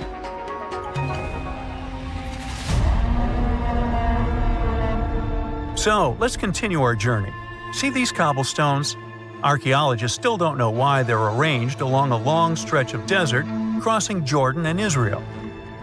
These strange stones form a chain of lines 40 miles long and have been here since around 300 BCE. Because they were discovered by pilots during flights about 100 years ago, some call these stones kites. One of the more popular theories suggests that people placed these structures here to lure animals into a pit where they could be caught. Apparently, ancient hunters knew the behavior of local fauna well, and were sure the animals would somehow walk along these stones, ending up in an open area with a pit where hunters could easily do their work. Perfectly smooth rectangular and square stones, round stones, stone traps for animals. What's next? How about a stone canvas or stone painting? To see this ancient artifact, we'll travel to Glasgow, Scotland, where archaeologists unearthed a stone slab created about 5,000 years ago. It is called the Cockno Stone. The slab measures 43 by 26 feet, about half a basketball court. And this entire area is filled with strange swirling patterns that scientists call cup and ring marks. But what do they mean? As usual, scientists don't know for sure. But one theory suggests that the inscriptions on the stone are somehow related to astronomical phenomena, such as lunar or solar eclipses. Maybe it was a star map, or maybe people just wanted to create a work of art. In any case, there is another interesting fact related to the cup and ring marks. Scientists have found similar drawings in other prehistoric sites around the world. Okay, let's step away from mysterious stones and look at some other archaeological mysteries. Here is the approximate order of civilization development starting from 8000 BCE, according to scientists. First, people settle in one place and build a city or settlement there.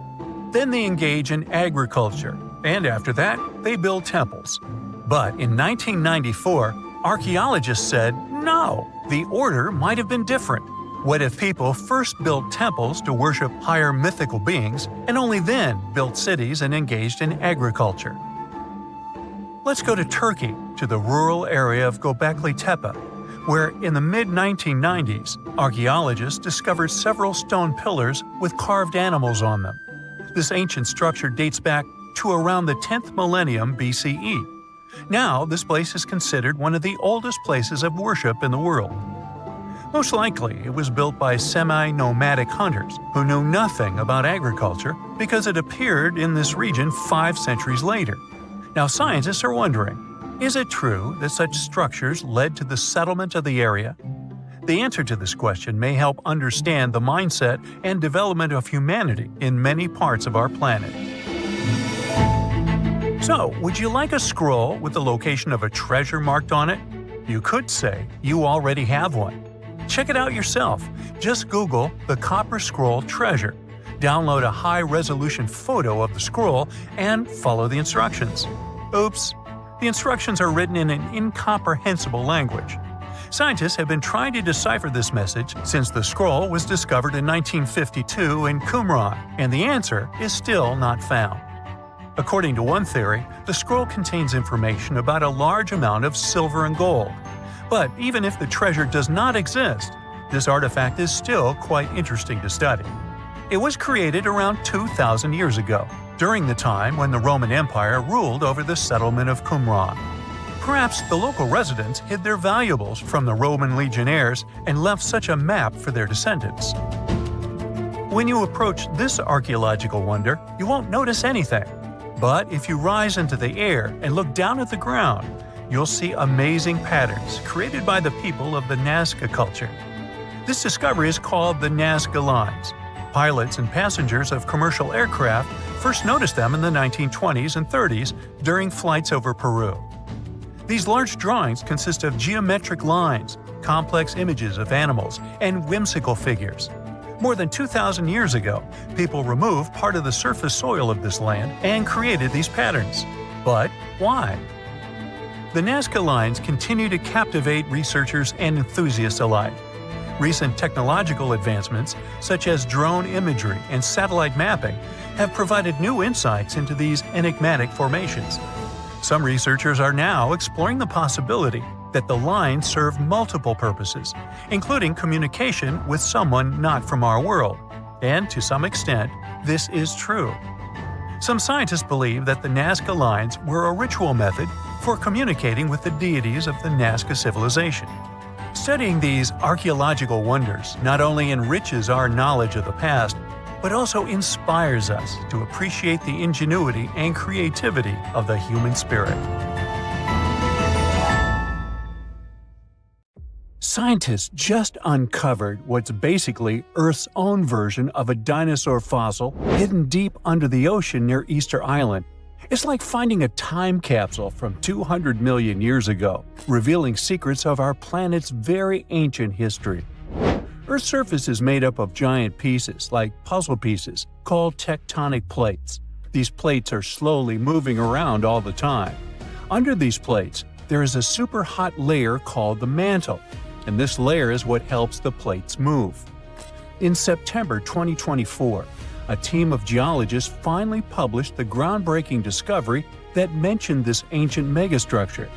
This old piece of ocean floor might be connected to why the ocean floor is spreading apart faster in some places than in others. To figure this out, scientists used sound waves, known as sonars, to create a sort of map of what's happening deep underground. What they found was weird. There's a blob of stuff under the Nazca plate, a plate near South America, that's moving much slower than it should be. Now, normally, when plates move, some of the material sinks into the earth like a conveyor belt.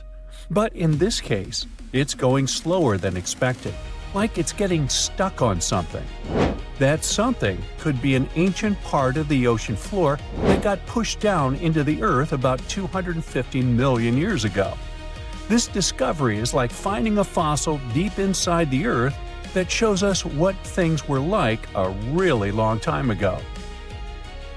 When the ocean floor spreads apart, it's because two tectonic plates are moving away from each other. In the middle of the ocean, there's a long crack or ridge when this happens, kind of like a seam in the earth. As the plates pull apart, hot melted rock called magma from deep inside the earth bubbles up through this crack. When the magma hits the cold ocean water, it cools down and hardens, creating a new crust. This process keeps pushing the plates further apart. This process is also known as the Earth's mantle's recycling system. It's like the Earth keeps generating its own mantle constantly. On the surface, this process can cause earthquakes, underwater volcanic eruptions, and the formation of new land, sometimes even creating volcanic islands over millions of years. The cracks where this spreading happens are called ocean ridges, and one of the most famous ridges is the one we're talking about now, the East Pacific Rise. It's famous because it's spreading faster than most ones. This new discovery helps to explain why this may be so. You see, this huge megastructure sort of serves as a time capsule. Since the Earth's mantle is constantly changing and being created, finding a fossilized version of it is making scientists go bananas. It shows us what Earth looked like millions of years ago, back when the continents were in different places and our buddies dinosaurs roamed the planet. This ancient chunk of ocean floor also helps us understand how tectonic plates have moved through history. Although we usually hear and talk about Pangaea, the first supercontinent to exist on Earth was actually called Valbara. The shifting and moving of these tectonic plates are actually what gave rise to the continents we know and live in today. This huge fossil can also help to improve our knowledge of the so-called Earth's mantle's recycling system. By learning how this huge piece of crust got stuck and slowed down, scientists can better predict things like volcanic eruptions and earthquakes. Plus, it might even help us understand how other planets, like Mars or Venus, work beneath their surfaces. Well, I'd say science has a lot on its plate now. Pun intended. Other surreal stuff is constantly being found at the bottom of the oceans, seas, and lakes. Like this underwater Stonehenge, scientists discovered a mysterious pile of cairns that stretched for miles under the shimmering waters of Lake Constance at the edge of Switzerland, Germany, and Austria. Archaeologists began to discover this back in 2015, and they haven't been able to understand what the site was actually used for. What they know until now is that there is a 12-mile line of 170 man-made stone cairns submerged under Lake Constance. Scientists say this was most likely the work of several villages, and that the cairn site was probably used for some collective purpose. The formations are huge, some of them are several dozen feet wide, and they can build up to 6 feet. The site probably dates back to 5,500 years ago. Now, it's no coincidence that scientists are calling this site the underwater Stonehenge, though. Both sites are believed to have been built around the same period of time. You see, Stonehenge dates back to around 3100 BCE. And also, both sites carry the distinct characteristics of stone monuments built in a circular format. Let's say they're like cousins. Meanwhile, in 2007, archaeologists found what looks like another mini version of Stonehenge underneath Lake Michigan. It's about 40 feet underwater, and this circle of stones is believed to have been created by indigenous people. They would have built it during the last ice age, when the lake wasn't even filled with water. The rocks are about 4 feet tall, and one of them might even have a carving of a mastodon, which was a huge elephant-like animal that lived more than 10,000 years ago before going extinct. If the carving is real, it could help scientists figure out just how old this site really is. What makes this even more mysterious is that nobody knows why the rocks were arranged in this way. But since a similar stone structure was found on Beaver Island nearby, experts think it's no accident. They were definitely placed there on purpose. The stones form 2 rings. The outer one is about 40 feet wide, and the inner one is about 20 feet wide. All the rocks are made from local granite, and they've been down there for around 9,000 years, which makes this one of the oldest structures in North America. To give you an idea of how ancient that is, these stones were set up long before the famous Stonehenge in England, which wouldn't be built for another 4,000 years. Now, all the way over in Japan, this mysterious structure was unearthed. At first, it looks like an underwater Machu Picchu. The site is filled with a huge pyramid-shaped structure, arches, staircases. It's something that could have easily been a palace or a castle. Behold, the Yonaguni Monument. It also goes by the name of Japan's Atlantis. The entire monument is about the size of 5 football fields and the height of a 5-story building. Its most surprising structure is its expansive terraces that host large crowd gatherings. Explorers and scientists believe that Yonaguni dates back to 10,000 years ago. But whether it is a human-made structure or a natural formation is still under debate. For Japan's top marine geologist, Yonaguni is the heritage of a lost civilization. This guy has dived into exploring the ruins over 100 times over the past 10 years. According to him, there are clear signs of human activity down there. The triangle pool, located on the monument's surface, is a triangle-shaped concave that is a historical symbol of water fountains in the region. There's also a giant turtle carved on the eastern side of the structure, which has an important cultural meaning. Several pieces of stone tools have been recovered from the site. Their estimated age dates back to 10,000 years ago.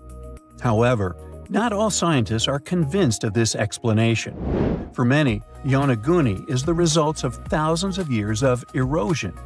The fact that the monument is composed of one massive rock leads them to believe it is not human-made. The defined edges and flat surfaces resemble a natural formation occurrence in Northern Ireland known as Giant's Causeway. A series of interlocking basalt columns look like the ruins of a palace, but they were the result of volcanic activity in the region. Whenever you hear about ancient ruins, you almost never picture them being suspended somewhere, or just randomly hanging on the branch of a tree, right? In fact, for most of the ancient artifacts we have exposed in museums all over the world, archaeologists did quite an impressive amount of digging. You see, buildings have this funny way of fading away over time if not properly taken care of.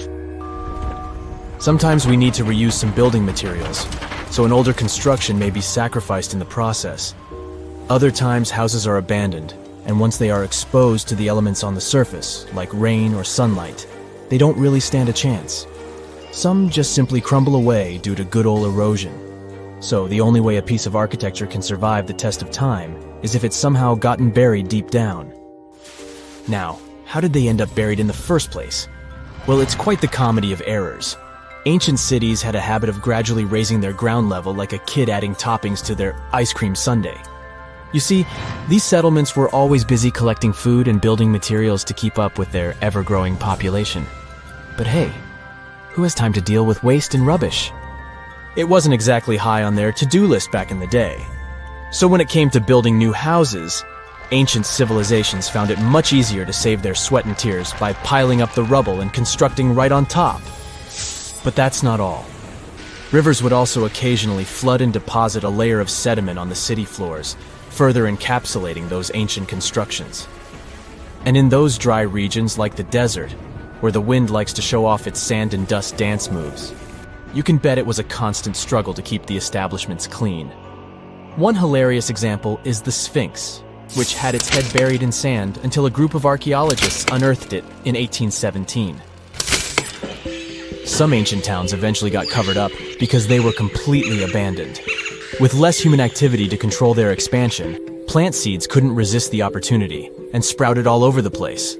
They gobbled up carbon dioxide from the air and grew, adding more and more bulk to the ground.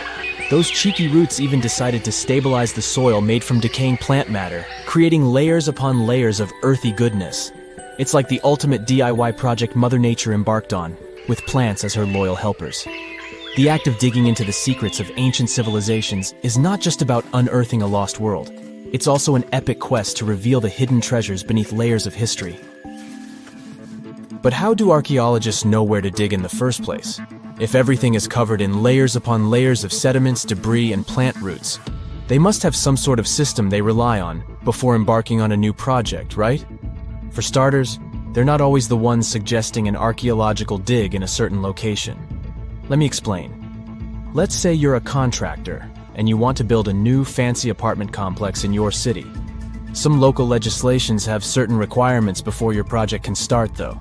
For instance, before anyone starts building on a piece of land, they might need to bring in specialists to check the soil. These clever folks can be archaeologists, geologists, or paleontologists, and they need to keep an eye on things during development.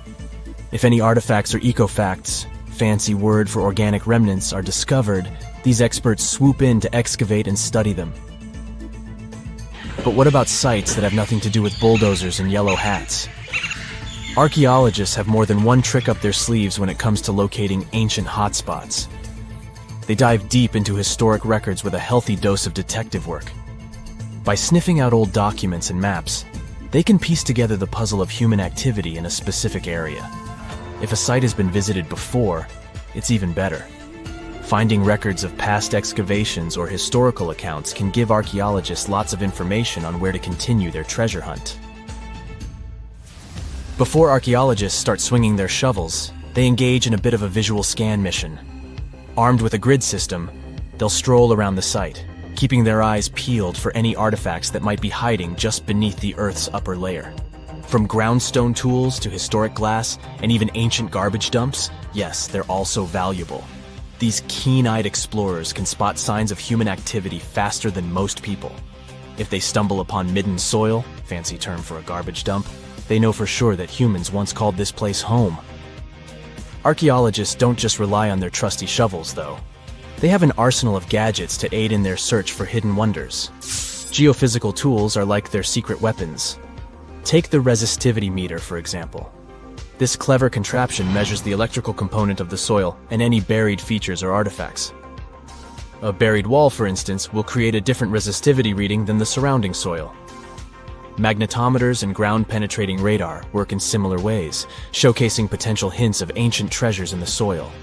And who could forget our trusty old friend, the GPS? It helps archaeologists map out precise locations, like a high-tech treasure map, leading them straight to their pot of gold. Care to virtually visit some of the most important archaeological sites in the world? Well, follow me. In the United Kingdom, for instance, you'll find this interesting place called Stonehenge. It's one of many henges scattered around, but this one really takes the cake. Picture this: massive ancient stones standing tall and proud, arranged in a funky outer ring and an inner horseshoe, with some smaller stones thrown in for good measure. And guess what? These amazing stones have been around for over 5,000 years. Talk about a serious case of rock-solid longevity. Now, here's where it gets interesting. According to local folklore, the legendary wizard Merlin whipped out his magic wand and poof! He teleported these massive stones all the way from Ireland. Apparently, some giants had assembled them there, but Merlin decided they would look much better at their new location. Others think it's just the ruined remains of an old Roman spiritual edifice. These amazing structures were built by our Bronze Age ancestors. With their simple tools and limited tech, they managed to create this monumental masterpiece. Impressive, right? Unfortunately, there's still so much we don't know about this area. Stonehenge's initial purpose remains a mystery to this day. Sure, there are lots of theories, but scientists have yet to agree on the subject. However, we do know that it's perfectly aligned to catch the sunrise during the summer and winter solstices. The ancient city of Pompeii is an equally amazing archaeological site. Picture this: Mount Vesuvius, a notorious troublemaker, decided to throw a volcanic tantrum and completely covered this ancient Roman city. It turned it into a time capsule, located outside present-day Naples in Italy. Fast forward to the year 1748, when a bunch of adventurous explorers stumbled upon Pompeii. Lo and behold, they discovered a treasure trove of well-preserved goodies: streets, houses, food. Probably a bit stale by then. Blingy jewelry, fancy sculptures, colorful frescoes, everyday household items, and even animal and human remains. It was like an epic archaeological party. From the looks of it, Pompeii had it all. Fancy houses and villas, a massive 20,000-seat arena, cute little artisan shops, hangouts like taverns. And let's not forget the saucy spots like those luxurious bathhouses for some intense pampering. There's also the Sanctuary of Apollo, where people used to gather for their daily dose of worship. And of course, the bustling heart of the city, the Forum of Pompeii, where all the cool people used to hang out. And guess what? Pompeii is so cool that it made it to UNESCO's World Heritage List back in 1997. That's like the ultimate Hall of Fame for historical awesomeness. It also includes many other famous buildings and sites, like the Taj Mahal in India and the Acropolis of Athens in Greece. Ever since Plato wrote about the allegory of Atlantis, humanity has been fascinated with the possibility of the discovery of a thriving underwater civilization. Fancy joining me on a trip to a few historic underwater sites? Let's see what we can find out about ancient civilizations. The first one on our list is what is being called the underwater Stonehenge. Scientists have recently discovered a mysterious pile of cairns that stretch for miles under the shimmering waters of Lake Constance at the borders of Switzerland, Germany, and Austria. Archaeologists began to explore the site back in 2015, and they haven't been able to understand yet what it was actually used for. What they do know is that there is a 12-mile line of 170 human-made stone cairns under Lake Constance. Scientists say this was most likely the result of a combined work of several villages. The cairn site was probably used for some collective purpose. The formations are huge. Some of them are several dozen feet wide. The most amazing discovery so far is that the site dates back to around 5,500 years ago. Now, what were we humans doing back then? We were living in the prime years of the so-called Stone Age. We were beginning to make artifacts from stone and use them to hunt and eat. Can you imagine what a knife and fork might have looked like back in those days? It's no coincidence that scientists call this site the underwater Stonehenge, though. Both sites are believed to have been built around the same period of time. You see, Stonehenge dates back to around 3100 BCE. Both sites carry the distinct characteristic of stone monuments built in a circle. Not to mention the fact that scientists also haven't figured out why on earth our early ancestors would feel the need to build a monument such as Stonehenge. Well, the mystery of Lake Constance hasn't been solved yet. Who were the Neolithic people from this area?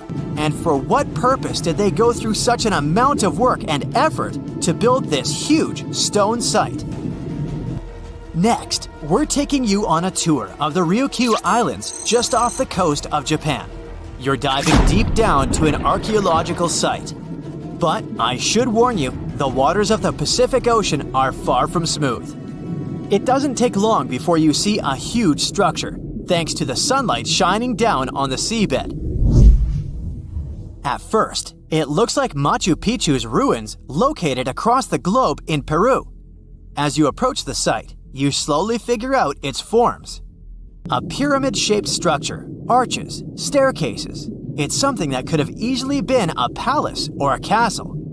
Could this be a sign of human activity? What you've just seen is known today as the Yonaguni Monument.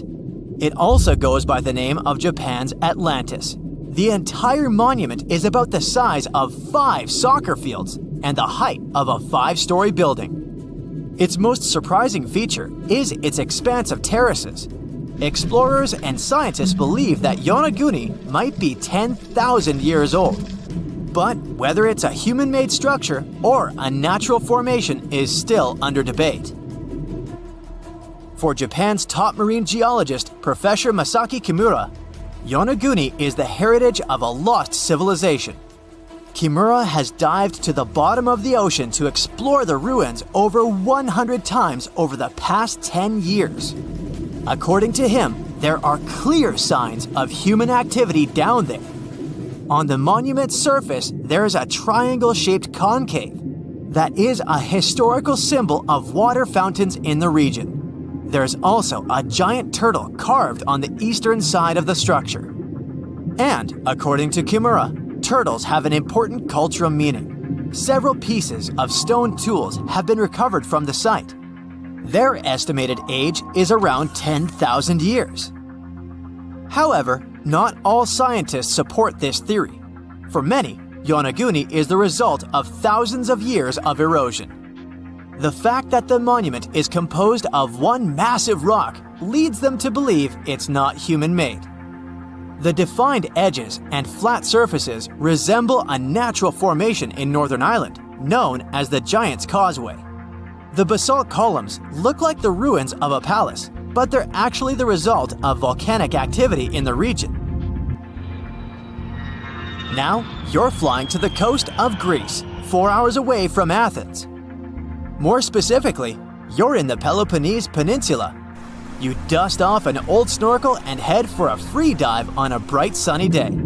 Sometime into the dive, you start noticing patterns on a seabed. 13 feet below the surface, outlines of familiar objects start to appear, one by one. As you continue swimming, what looks like the outline of an entire city emerges in front of your eyes. Are you wondering how water could have taken the whole city? Rocks are perfectly aligned into what appears to be the foundation of a building. This is Pavlopetri, an ancient city you've probably heard about for the first time. It was discovered by Nicholas Fleming, a British oceanographer, when he was on vacation in Greece. He had heard rumors about Pavlopetri's existence and indeed found several artifacts on the seafloor. He went back to the area a year later with the team. They found a site filled with pots, storage vessels, and tools. A kernstone, for instance, is a tool used for grinding grains and turning them into flour. Multiple amphoras indicate that this settlement dates back to the Bronze Age, 5,500 years ago, when people started living in towns. The settlement is believed to have existed for over 2,400 years. Today, Pavlopetri is considered the oldest submerged town ever discovered, and what's impressive is that it wasn't a simple village.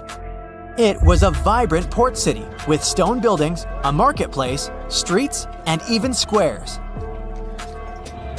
The next stop on our voyage is one of today's most famous underwater cities that has been turned into an archaeological park. The city of Port Royal in Jamaica exists only below the surface, but in 1692 it was one of the wealthiest cities in the Western Hemisphere. Port Royal was the center of the British Empire at the time and an important trade city that attracted people from all over the region. It was also home to real-life pirates of the Caribbean. On the morning of June 7, 1692, the people of Port Royal met a different fate than they had probably expected. The city woke up shaking. People were thrown out of their beds by the power of a massive earthquake, ranking 7.5 on a Richter scale. One survivor said he had seen Earth opening up and swallowing the whole town. What he said could be true, as the city was mainly built on sand. The ground swallowed buildings, roads, you name it. Geysers erupted, and finally, waves as big as 10-story buildings hit the city. About 33 acres of the city disappeared under the water. Amazingly, most of its 17th century remains are still in good condition under 40 feet of water. Archaeologists have found taverns, storage rooms, kitchens, and recreational buildings used for diverse purposes. You can also see a grand lion statue, a submerged bridge, and many picturesque arches. Of course, I saved the best for last: India. Just off its coast lies another sunken marvel. A site known as the Lost City of Cambay is located in the Gulf with a similar name. It remained undiscovered until 2001, when the National Institute of Ocean Technology made a routine water assessment. With the help of sonar technology, which sends a wave sound to the bottom of the sea, they found something far beneath the surface. Images showed well-defined geometric shapes spread along a 5-mile stretch. The remains date to more than 9,500 years ago, meaning this civilization was lost at around the end of the Ice Age. Debris recovered from the site included construction material, pottery, beads, sculptures, and even bones. Scientists argue whether these artifacts are indeed from the site, but if they truly are, then the lost city of Cambay might be the oldest civilization in the world. Now, we wouldn't call this island mystical unless there were tales of giants living here. The island of Gozo in Malta is the backdrop of an ancient legend. Malta is an island country located in the Mediterranean Sea, just south of Europe. It's a very strategically located archipelago. Throughout history, it was ruled by many different societies, such as the Phoenicians, Greeks, Romans, and Carthaginians. One cold night, thousands of years ago, a farmer noticed the sky turn orange, then red, when he heard a loud thump. Although the ground seemed to be moving, this wasn't an earthquake. When he looked toward the woods, he saw a giant silhouette, taller than the trees. As he fearfully approached, he realized it was a woman, a giant woman. She introduced herself as Sansuna. Unlike the terrible giants of many tales, Sansuna didn't want to exterminate the human race. She was loving and caring. She told the farmer that she and her people could help protect their land from invaders. The locals were pretty interested in this offer. Since Malta is located in an important commercial route, it was constantly being invaded. The story says that Sansuna settled in Malta, and sooner rather than later, she was moving things around. And when I say things, I mean monoliths. Sansuna carried huge stones on her shoulder to build a magnificent temple called Gigantia, which means place of giants.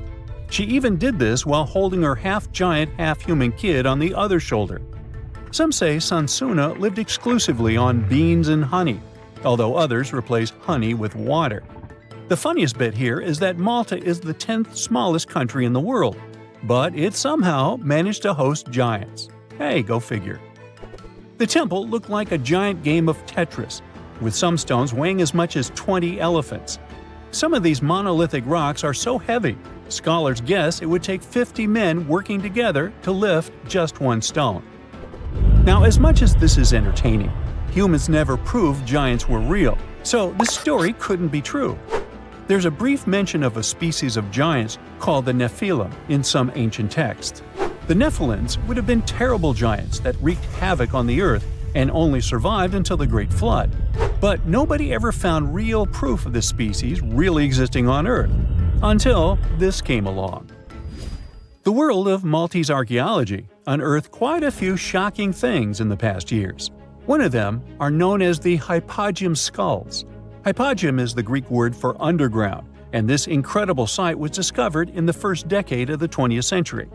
Back then, Malta's National Museum director received an important phone call.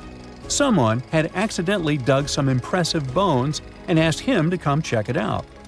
The hypogeum looked like an underground city, filled with mazes and rooms that stretched along multiple floors. They were all made with similar limestones as the Maltese temples above ground. The hypogeum was filled with important relics and artifacts. Scientists quickly understood that the hypogeum was built as a type of final resting place for locals. So, along with skulls, they found a lot of bones and skeletons. One of these artifacts were skulls, but these weren't regular human skulls. Rather, they were of the elongated type. To make matters worse, these skulls were hidden from the public for years. People started to talk and created a bunch of theories behind it. The truth is that this discovery was a turning point for Maltese archaeology, although scientists didn't know what to do with it. Some wondered if these skulls were natural or manipulated, since they knew some cultures in the world used head binds to alter their skulls. Other scientists threw in the hypothesis of little gray people or even the legendary giants. Some say that the elongated skulls could have been sculptures that worshipped otherworldly deities. There was no way to confirm any of these theories, so the question remained: who were the builders of Malta's megalithic temples? Now let's take a look at what scientists know. The Maltese megalithic temples have been standing strong since 3500 BCE, which is even older than the pyramids of Egypt. The main dilemma here is that these temples were built even before we invented writing, yet they required advanced technological skills to exist. The Gigantia Temple seems too absurd to have been built by humans. The South Temple has a corridor with 4 oval rooms on the sides, looking like a big shamrock leaf. In one of these rooms, scientists found altars decorated with spiral patterns. It looked like an altar of some sort, indicating early Maltese people used them for ritualistic purposes. The North Temple is similar but smaller, with a very low entrance that makes people crouch down to get inside. You get it? You need to bow down to their deities in order to get into this sacred place. I mean, one can't help but wonder about the secret reasons these ancient builders had to build such a huge temple. I'm thinking they probably cast one of Daenerys' dragons to move the monoliths around. Yeah, I'm joking here. But hey, remember the entrance to King's Landing? Yup, the series used the Medina Gates in Malta as the exterior of King's Landing during Episode 3 of Season 1. Anyways, back to the giants. The ritualistic theory of the whole thing won a few points when archaeologists uncovered these mysterious figures. They're popularly known as fat ladies. These tiny statues have round bodies and faces that show how much they enjoyed life. They kind of look like a miniature Sunsana, the giantess we talked about. Scientists believe these were statues that celebrated well-being and prosperity. It does prove that the people of the time had advanced craftsmanship skills, and they were pretty intentional with their constructions and art manifestations. One of these statues is known as the Sleeping Lady. This Neolithic piece of art depicts the figure of a large woman lying on her side sleeping. After studying it deeper, scientists guessed this statue was meant to represent the Great Reaper. It was found in the hypogeum, which we now know is a huge resting place. This specific statue is different from all the other fat ladies, starting with the hair and the embroidered skirt. Then there's this statue. This is supposed to represent an 8-foot-tall woman and the rim of her skirt. She was discovered in the most unusual of ways. A farmer was trying to plow his field, but he kept hitting large blocks of stone. All the way back in 1915, the farmer called Malta's National Museum director and asked him to come check it out. Some think this is all the proof you need to confirm that Sunsana was real. Others aren't all that sure. But that's not all. The place where this giant statue was buried revealed one of Malta's most impressive archaeological sites, the Tarsian temples. The temples were made from limestone blocks. Some are 20 feet tall and weigh around 20 tons. Zamet, the museum director, kept digging and discovered multiple sites made of megalithic stones. All of them supposedly built by Stone Age farmers, all stranded on a remote island in the Mediterranean Sea thousands of years ago. It just doesn't make sense. I mean, look at these temples in Manidra. This is probably the world's earliest calendar. On the equinoxes, the sun passes directly through the main doorway, straight down the central axis. On the solstices, there are two superb variations. During the summer solstice, the rays fall on the edge of the megalith to the left of the doorway, and during the winter, the rays fall to the right side of the doorway. It's astronomical precision at its finest. And what about the structures in the Hall Tarsian that we've already talked about? This complex is the oldest one in all of Malta. It was built with the purpose of doing animal offerings to deities. Scientists confirm this by unearthing numerous animal bones buried in the soil. They also found a great collection of spirals, indicating that the locals also used this temple for ritualistic purposes. Overall, there are 7 megalithic temples in Malta, each more impressive than the other. Scholars keep on digging to see if they can uncover the truth, much like researchers do with the pyramids of Egypt, the lost Mayan cities in the Americas, and other sites. You've just reached your perfect spot on a deserted beach. It's so quiet here that you start to doze off. But as you open your eyes, you're shocked. Wait a minute, is that an actual house that's just been washed up on the shore? It may sound like the beginning of a sci-fi novel, but not if you live near this beach in El Salvador. There's a mysteriously abandoned house there that looks as if it's just been washed ashore. How did this villa end up there? How long has it been here without anyone noticing it? This mysterious construction is 46 miles south of El Salvador's capital, San Salvador. Locals say the building used to be a hotel called Puerto Ventura. At the time it was built, its main attraction was the fact that it was really close to the sea. Unfortunately, the engineering behind it wasn't well planned out, all because locals didn't need any official permission to start the construction.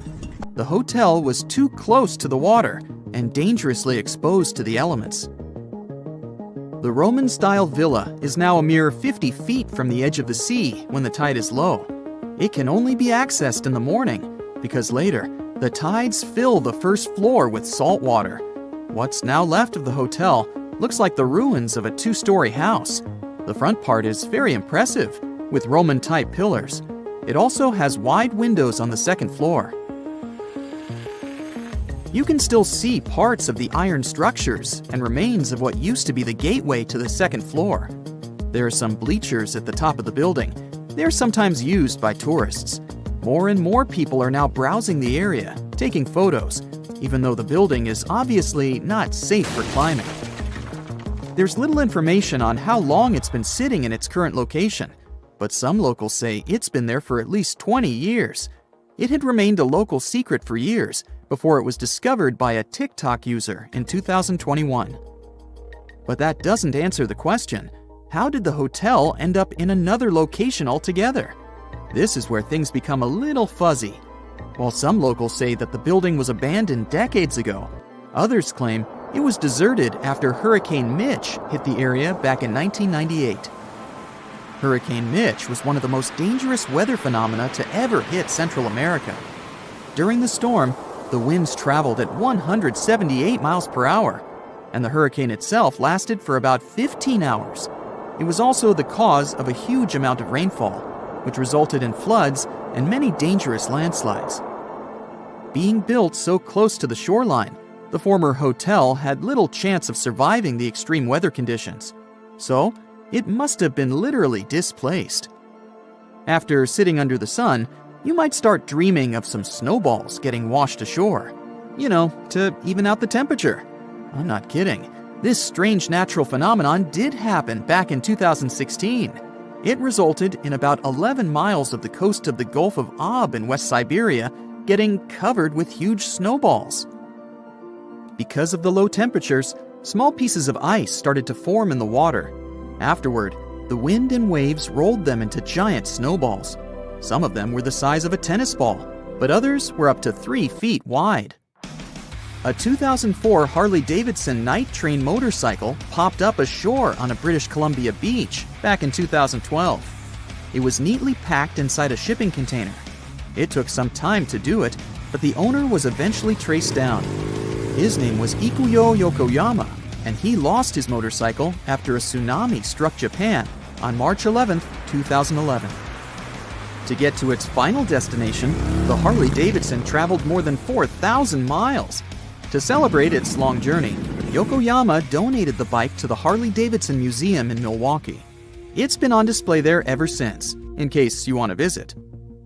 This strange phenomenon made it look as if someone spilled dish soap all over the beach. But it does happen pretty often in Queensland. Sea foam covers the shore there a couple of times each year. It mostly happens after a storm, when ocean waves move dissolved organic matter around. It's basically like a giant ice cream maker. After Cyclone Debbie back in March of 2017, some beaches actually needed to be closed because of huge amounts of white foam. The wind even brought some of that foam to the nearby towns, making locals believe it was snowing. Would you be surprised to see a 6 by 6 foot rusty metal die washed ashore on your local beach? Because back in 2017, people in Coeur d'Alene in Idaho sure were. It turned out to be an old storage tank. Someone decided to spice it up a bit by adding some white spots to make it look like a die. In 1992, thousands of rubber duckies got stranded at sea after a large container ship that was transporting them was hit by a wave. As you can imagine, the ducks started popping up all over the world, in Hawaii, Alaska, South America, Australia, in Europe, and even in the Arctic. It's estimated that a couple hundred of those unlucky rubber ducks are still out there. Interestingly, they turned out to be very useful to scientists. Based on their movements, researchers can monitor the direction of water currents. If you happen to like dinosaurs, you'll be happy to know sea waters can also bring ashore some fossils. In 2018, a large dinosaur jawbone ended up on the coast of Lilstock Beach in Somerset, England. It used to belong to a dinosaur called Ichthyosaurus. Thanks to this finding, scientists were able to make an impressive discovery. Before, they thought the Ichthyosaurus could reach a maximum length of about 69 feet. But after they studied the jawbone, they ended up recalculating the creature's size. They concluded that the Ichthyosaurus could grow up to 85 feet. The megalodon was the largest predator in our planet's history. It lived almost all over the globe, except near the poles. How do we know that? Because megalodon teeth keep appearing on beaches every now and then.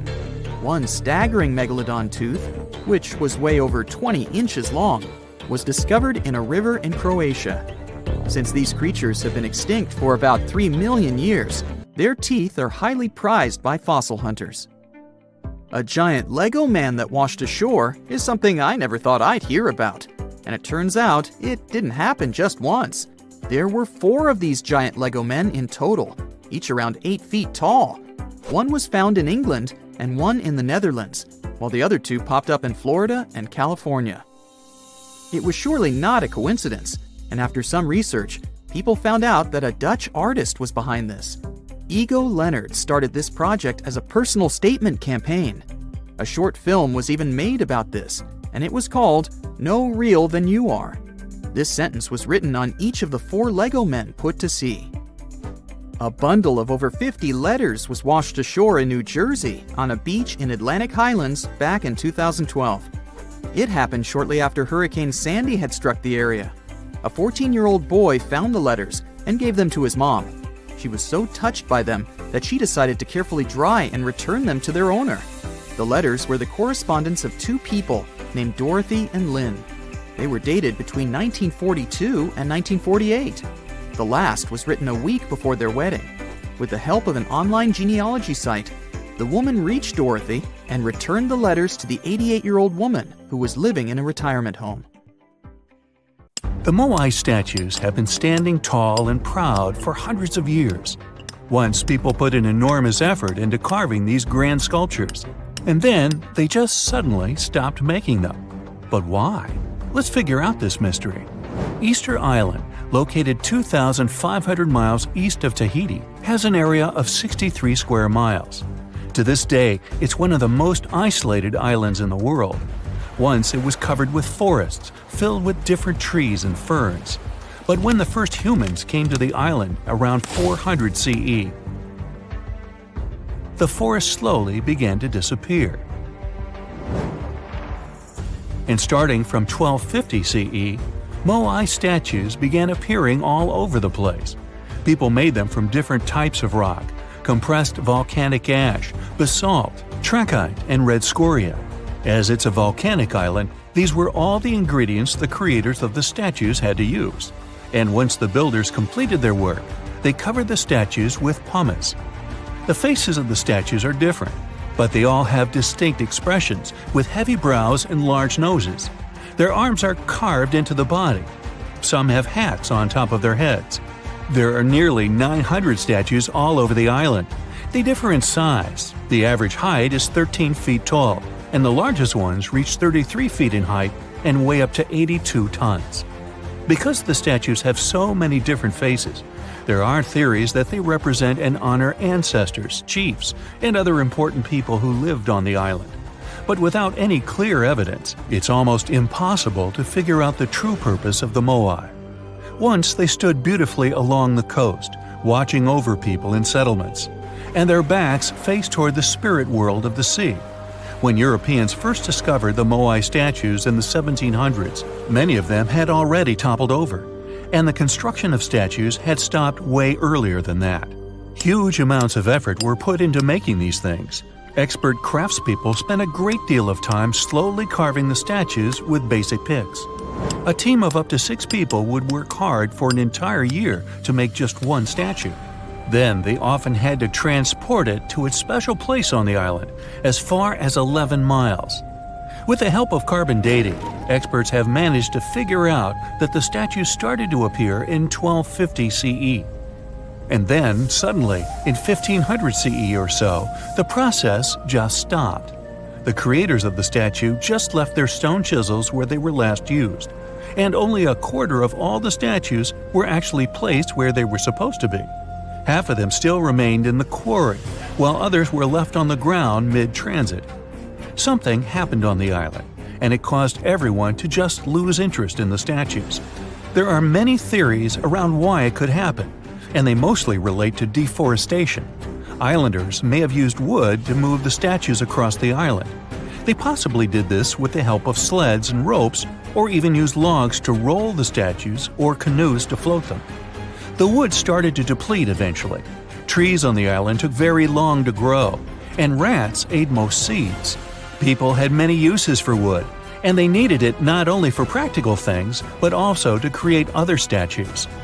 Another reason why the inhabitants of the island could have stopped building the statues might be that they were busy with other projects. Specialized rock gardens were becoming more common with a growing population. They were great for the soil, keeping it warm and fertilizing it at the same time. Islanders spent much time and effort making these rock gardens, and there simply wasn't enough time to focus on building and moving the statues. Another theory suggests that what people believed in changed over time. Supposedly, the islands once saw the statues as a connection to their ancestors.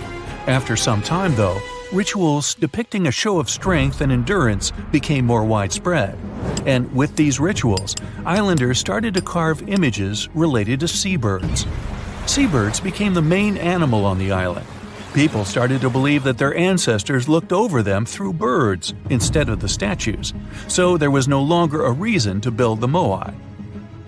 Anyway, these theories might be true, but the main problem was that the small island couldn't support a growing population.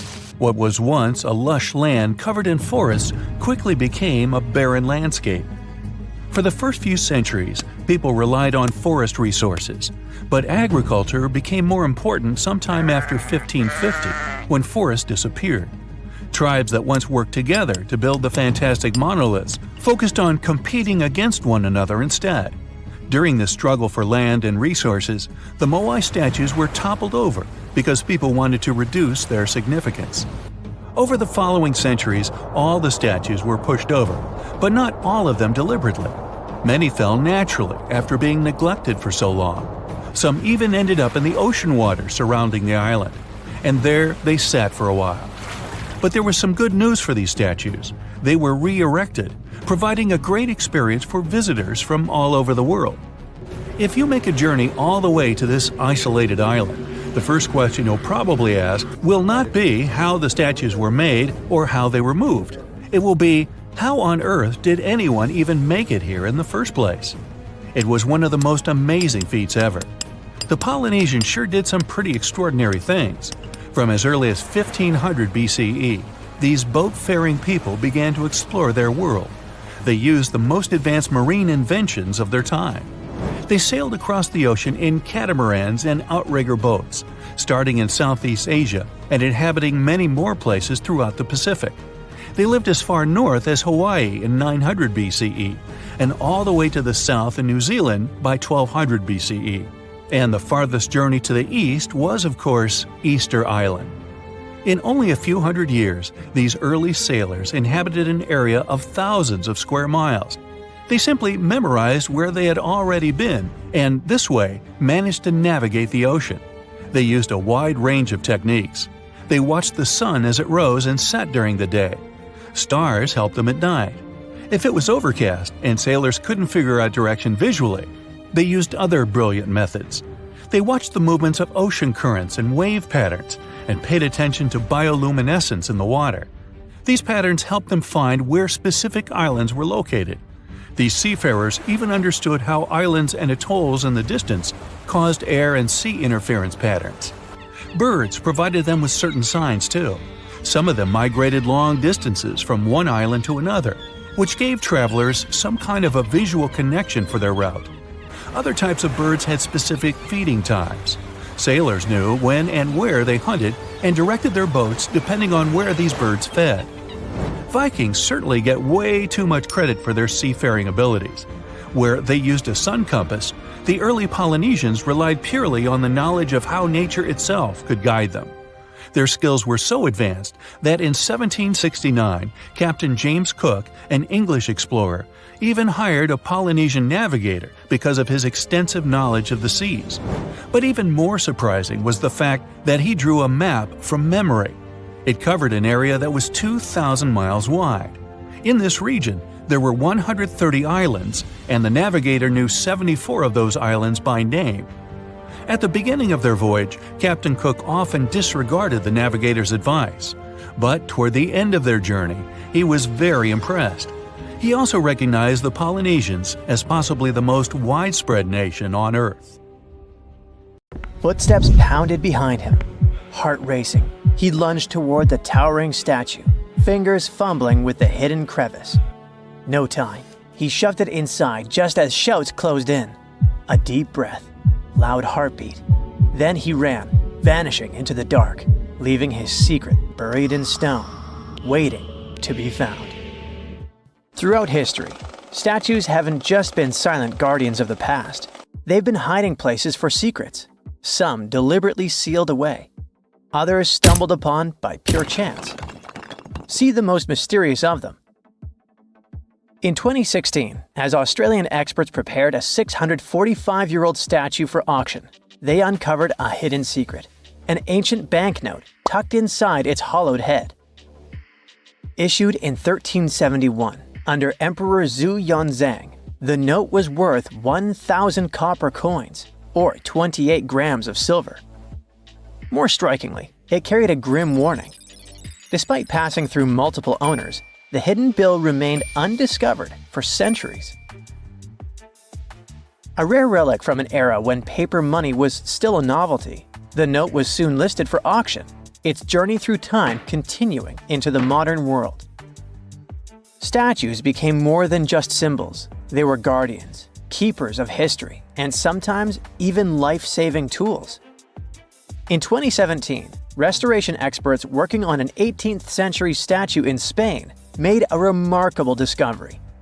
Hidden within the statue's hollow interior were 2 letters written in 1777, providing insights into daily life, local customs, and the economy of the time. Similarly, in 2023, during renovations at the United States Military Academy in West Point, a box was discovered inside the marble base of a statue depicting the hero Tadeusz Kosciuszko. Placed there nearly 200 years ago, this time capsule offers a tangible connection to the institution's storied past. The mystery surrounding statues and their potential to hide secrets extends to some of the world's most iconic monuments. Few places are as shrouded in mystery as the Great Sphinx of Giza. For centuries, archaeologists, historians, and explorers have speculated about what might lie hidden beneath its massive limestone figure. Some people thought the Sphinx concealed the legendary Hall of Records, a supposed library containing ancient knowledge, possibly even lost wisdom from Atlantis. In recent years, advancements in ground-penetrating radar technology have revealed voids beneath the Sphinx, leading many to believe that the statue may hide undiscovered chambers or passageways, some possibly linked to royal tombs or hidden structures. The potential of hidden chambers beneath the Sphinx has captivated imaginations for generations. But what is perhaps even more intriguing is the recent work done by researchers from New York University, who studied the environmental forces that shaped the Sphinx. After recreating ancient wind patterns, the researchers concluded that the Sphinx may have originally been shaped by natural erosion before humans further refined its form. Such revelations open up new avenues for understanding the monument's purpose, as well as the cultural and spiritual significance it held back then. The ancient Egyptians revered Sobek, the crocodile-headed god of power and the Nile, and often mummified crocodiles to honor him. These creatures were placed in temples or tombs as offerings to the gods or to ensure their safe passage to the afterlife. Recently, a group of researchers dove into an interesting study about a crocodile that received the mummification treatment from Egyptian embalmers. They used a CT scanner to uncover all sorts of fascinating details about how this crocodile met its maker and what happened to its body afterward. For the ancient Egyptians, animals weren't just pets, they were major players in their rituals, acting as a bridge between humans and the deities. Hawks, for example, were associated with Horus, the sun deity, since their flight brought them closer to the sun. Cats were linked to Bastet, the fierce and protective mother deity. Crocodiles were among the favorite animals for mummification. These reptiles were seen as symbols of Sobek, the lord of the Nile, whose presence announced the annual flooding that brought much-needed water and fertile soil for farming. In the past, studying such artifacts could mean damaging the mummy. But thanks to modern imaging techniques, the researchers were able to examine the crocodile while keeping it intact. X-rays and CT scans revealed that the crocodile's digestive system was packed with small stones called gastroliths, which crocs often ingest to aid digestion and maintain buoyancy. Amid those stones, they even found a metal fish hook and a fish. This suggests that large mummified crocodiles were likely caught in the wild using hooks baited with fish. This almost aligns with what ancient Greek historians wrote about life in Egypt. Almost because the Greeks believed that Egyptians used pigs to lure the crocodiles. So, as you've noticed, researchers and archaeologists use cutting-edge technology and meticulous hands-on work to uncover the secrets of ancient civilizations. The process begins with surveys using ground-penetrating radar and 3D scanning to detect hidden chambers, tunnels, or anomalies beneath the surface. Once a promising site is identified, careful excavation begins. Layers of soil and debris are removed slowly, ensuring that no detail is lost. The exhibition of Rijksmuseum Museum in Amsterdam features a remarkable 15th century Tibetan gilt copper statue of Guhya Samaja Akshobhya. This figure, symbolizing the unity of opposing forces and a higher state of enlightenment, was previously unknown to the museum's collection. Recent examinations of this statue have revealed hidden relics and scrolls within its hollow structure, offering profound insights into the religious practices of the time. The exhibition showcases over 75 masterpieces from Asia, including the newly acquired Guhya Samaja Akshobhya statue, highlighting the intricate craftsmanship and spiritual significance embedded within such artifacts. In the heart of Verona, a secret lay hidden for decades within the bronze statue of Juliet. Sculpted in 1969, she became a symbol of love, touched by countless visitors seeking romance and luck. But beneath her worn surface, Juliet was silently guarding something extraordinary. Over time, tiny cracks formed from years of affectionate caresses. Through them, lovers slipped letters, whispered confessions, desperate pleas, and eternal promises. Some tossed in keys, sealing their love with padlocks and hiding the proof inside her hollow frame. In 2014, restoration experts made a stunning discovery. As they worked to mend the statue, hundreds of love notes and rusted keys spilled out, forgotten vows locked away in the heart of Juliet herself. Statues often act as symbols of power and might. However, in more recent times, statues have also been used to convey messages for future generations. The concept of the time capsule, an object or collection of items placed in a container, sealed, and then buried or hidden for later discovery, has a long history. And in modern times, statues have served as the perfect vessels for these capsules, allowing people to communicate with future generations in a very tangible way. In 2014, as old workers carefully removed the golden lion atop Boston's Old State House for restoration, they made a startling discovery. Something rattled inside its hollow head. A Boston Globe article from 1901 had once mentioned a hidden time capsule, but over the years it had faded into legend. Then, a sculptor's descendant unearthed a long-forgotten letter confirming the truth. Inside the lion's head lay newspapers, photographs, autographs, and letters from Boston's past. Messages sealed away for over a century. As the capsule was opened, it felt like history itself was holding its breath. The officials planned to continue the tradition, adding modern artifacts before sealing the lion's secret once more, until the 22nd century unveils it again. We don't know if they carry on with it, though. Advancements in imaging technology have allowed researchers to uncover hidden details within famous sculptures without damaging them. In 2014, restoration experts in Mexico made a shocking discovery while examining a 300-year-old wooden statue. Real human teeth were hidden beneath its serene face. The revelation came not by sight, but by technology. When preservationists took an X-ray of the statue, expecting to find structural details, they instead saw a perfect set of teeth embedded in the mouth, unlike other historic statues from the region, which sometimes contained real hair people donated to the statues. This discovery was completely unexpected. In 1850, French scientist Auguste Mariette went to Egypt looking for manuscripts, but accidentally found a head of a sphinx sticking out of the dunes. He cleared the sand and figured out the sphinx was guiding the entrance to some underground construction. Several months later, he finally entered the Serapium of Sakara. Inside, he found an enormous granite sarcophagi with remnants of 64 bulls. Scientists are still amazed by the tech that the ancient Egyptians used to transport those enormous boxes. The Serapium was built around the year 3000 before the Common Era. It was an underground tomb built to honor the sacred Apis bulls of ancient Egypt. It had a long hallway, almost 500 feet long, with giant stone rooms on both sides. Some of the sarcophagi weighed as much as 50 average cars, and all of them were made with super precision with exact 90-degree angles. These sarcophagi were beautifully decorated with hieroglyphs and carvings that told stories about the lives and importance of the Apis bulls. Now, there are 24 sarcophagi left. In ancient Egypt, Apis bulls were very special animals connected to the deity Ptah. They thought the bulls carried Ptah's spirit and wisdom, helped the pharaoh, and protected the Egyptians. Priests looked for special markings on young bulls to find Apis bulls.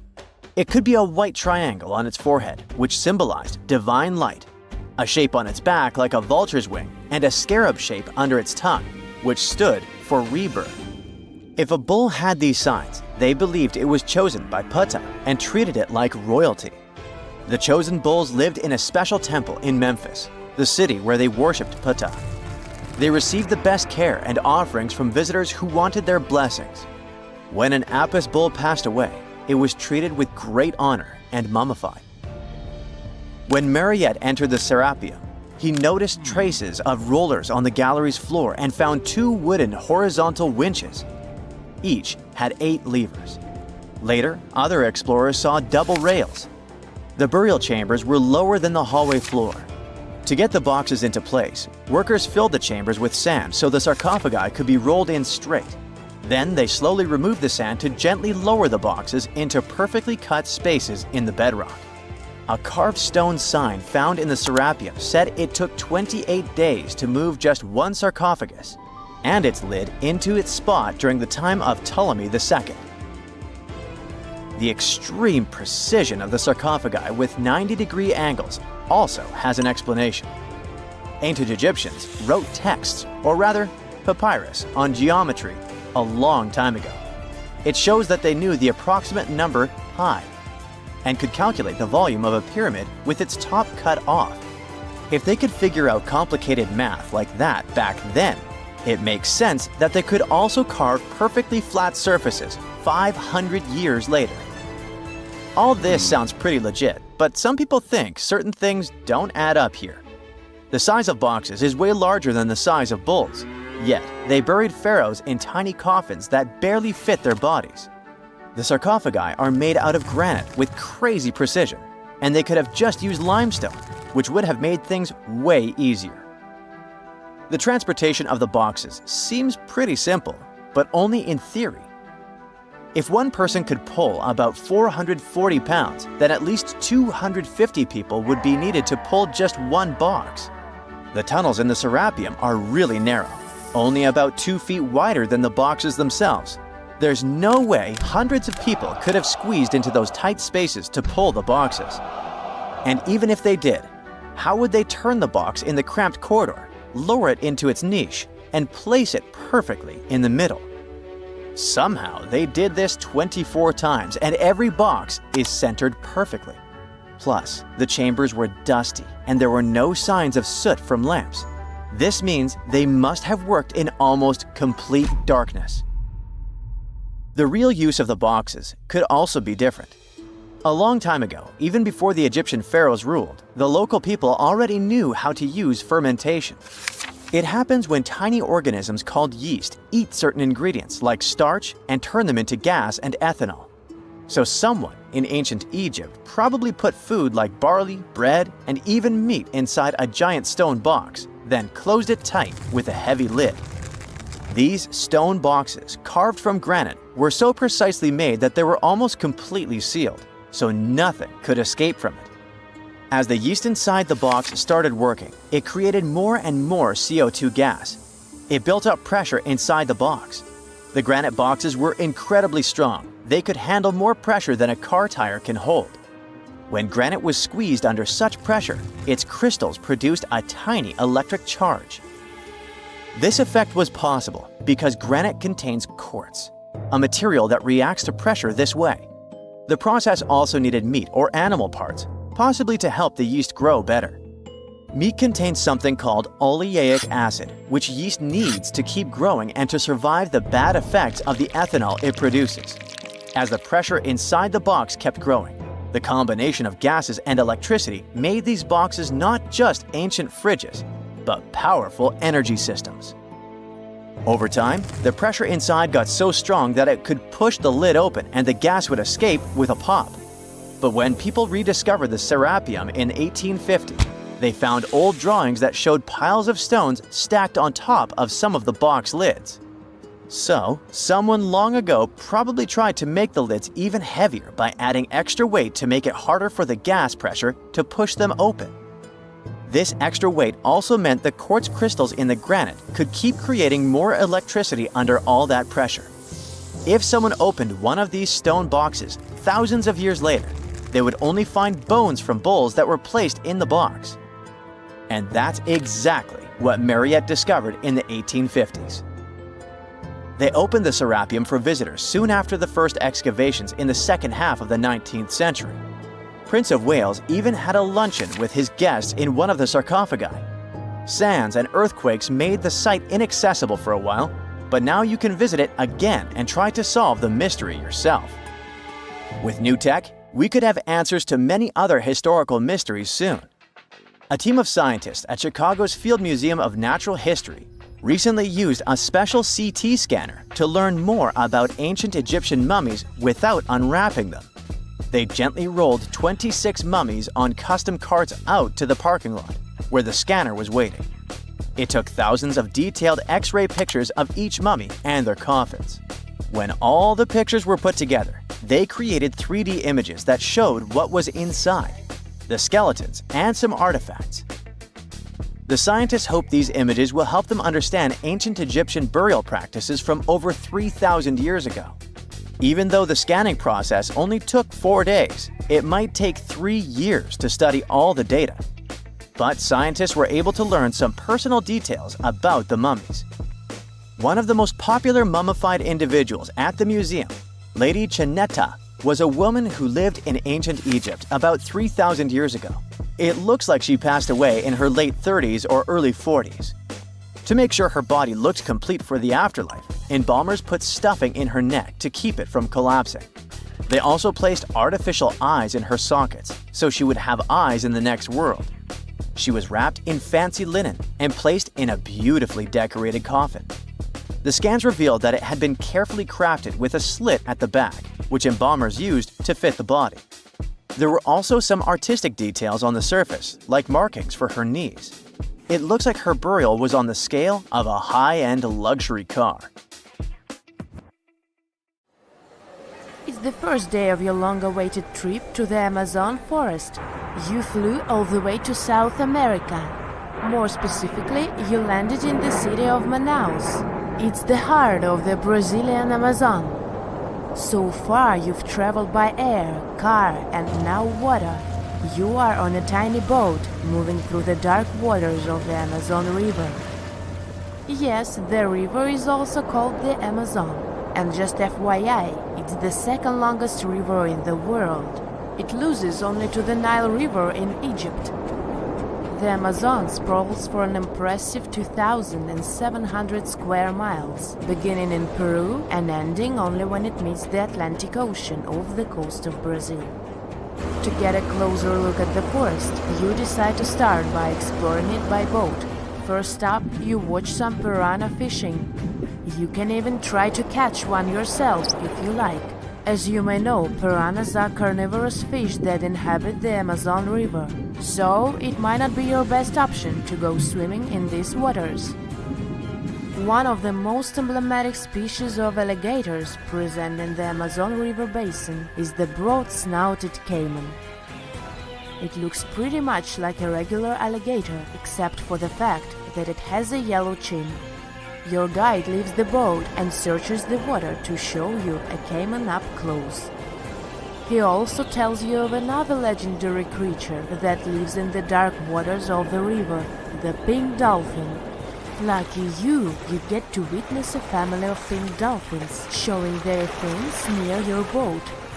They look magical from the place where you're sitting. You've probably never known dolphins can be pink, huh?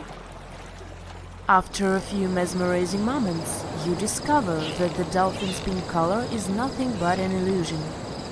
The animals are originally pinkish-gray, but due to the brown colors of the Amazon River, they look vivid pink when you stare at them from above. Your guide tells you that the pink dolphin is a central character of Brazilian folklore. Locals believe that the pink dolphins can turn into humans and wander off into towns at night. You get off your boat near one of the entrances to the forest. Now you're going to continue your trip on foot. Your guide says that you are venturing into very dangerous terrain. The Amazon is home to some of the creepiest species of wildlife on the globe, but don't worry, we'll get to see a lot of them today. You've come prepared, of course. Bug spray, a raincoat, and your sharp eyes. Inside the jungle, you need to be alert at all times. You may have heard legends of the anaconda, a snake that can swallow animals as big as a cow in one go. Sorry to break it to you, but those are not just legends. Reptiles like these do actually exist. They live deep in the jungle. Is it right there, moving between the trees? Is it a spider? The so-called Goliath bird-eater is a monster spider. Its legs can grow up to a foot in length, and the spider itself can weigh around 6 ounces. It's also known as the king of tarantulas. You shouldn't get too close, of course. It's not venomous to humans, but its bite can surely sting. As its name suggests, the Goliath bird-eater can even eat birds, as long as they are smaller than it is. Up next, you run into another species of spider that draws your attention. This one is so tiny that you almost don't see it. It's known by the popular name of the decoy spider. You see one of its creations, a gigantic spider built by the tiny cyclosa spider in order to scare off large predators. This is as amazing as it is creepy. A spider that uses the remains of other insects and dry leaves to create the image of a large spider on its web. If it fools predators, perfect! But to us humans, this work of art looks almost endearing. Who knew there were artists in the arachnid world? Near a small lake, you witness a unique scene. A large snake is slowly slithering its way toward a lizard that is resting on a rock. The lizard seems obvious to the presence of the dangerous reptile, but right as the snake is preparing to attack, the lizard flies the scene in its iconic way. The so-called basilisk lizard is famous for its ability to walk on water, or rather run across the water. This isn't an illusion, just a matter of balancing. The small lizard moves its legs on top of the water very fast, while its long tail serves as a counterweight. I wish I could do that. If you've ever wondered what a frog looks like on the inside, you've come to the right place. Right in front of your eyes, there is a rare local species of frog. It's known as the glass frog. This species of amphibian has a type of transparent skin that is completely see-through. In other words, you can see the frog's interior with astounding clarity. It's as if you had X-ray vision. Moving on with your journey, soon you come across a pond. Floating on its water is probably the biggest water lily you've ever seen in your life. These huge plants are also known as the Victoria Amazonica. They can measure up to 8 feet across and hold the weight of a grown-up person. But I wouldn't recommend trying to climb on it if I were you. Just cause, it's the Amazon forest we're talking about. The wildlife here is amazing, but the forest itself is also a sight. There are over 80,000 species of plants and trees grown in the Amazon rainforest. In fact, you can find 10% of all the world's wildlife in this jungle. An estimated 400 billion trees grow on the gigantic area the forest occupies. Of course, this place is bound to be biodiverse, right? You won't be able to witness this phenomenon during your trip, but your guide tells you about a unique species of tree that is famous for being able to walk. Yep, you've heard correctly. There are walking trees in the Amazon rainforest. They don't have legs or anything like that, but they do move around in search of better lighting conditions. The Amazon canopy is so thick that only 1% of sunlight can reach the forest floor. Because of this, some trees end up getting less sunlight than others. The so-called walking palm trees seem to be adapted to this situation. They grow new roots, which helps them move for 1 to 2 inches per day. They can walk up to 65 feet per year. Maybe that's what inspired John Ronald Reuel Tolkien to create ants, huh? Those are pretty similar tree beings that roam freely around the world. I kid you not, it's not only wildlife that inhabits the Amazon. Actually, over 30 million people live in the forest. And there are also ancient settlements that scientists believe to have been thriving there. And I'm not talking about El Dorado, that's just a myth. But in 2018, a groundbreaking study showed that up to 1 million people probably inhabited the Amazon, between 1250 and 1500 CE. Can you imagine that? Working alongside local indigenous people, researchers from the University of Florida found several mounds in the Amazon. Besides these mounds, they also discovered interesting ditches and geoglyphs. After mapping all of these recurring mounds, scientists understood that this was a sign of an ancient settlement. They found remnants of carefully designed walls centered around plazas. This could only mean that these ancient cities were big and could host hundreds of thousands of people. These findings brought back the idea that the Amazon could have been home to thriving civilizations way before the Europeans arrived there. But rather than cities drenched in gold, they were simply well developed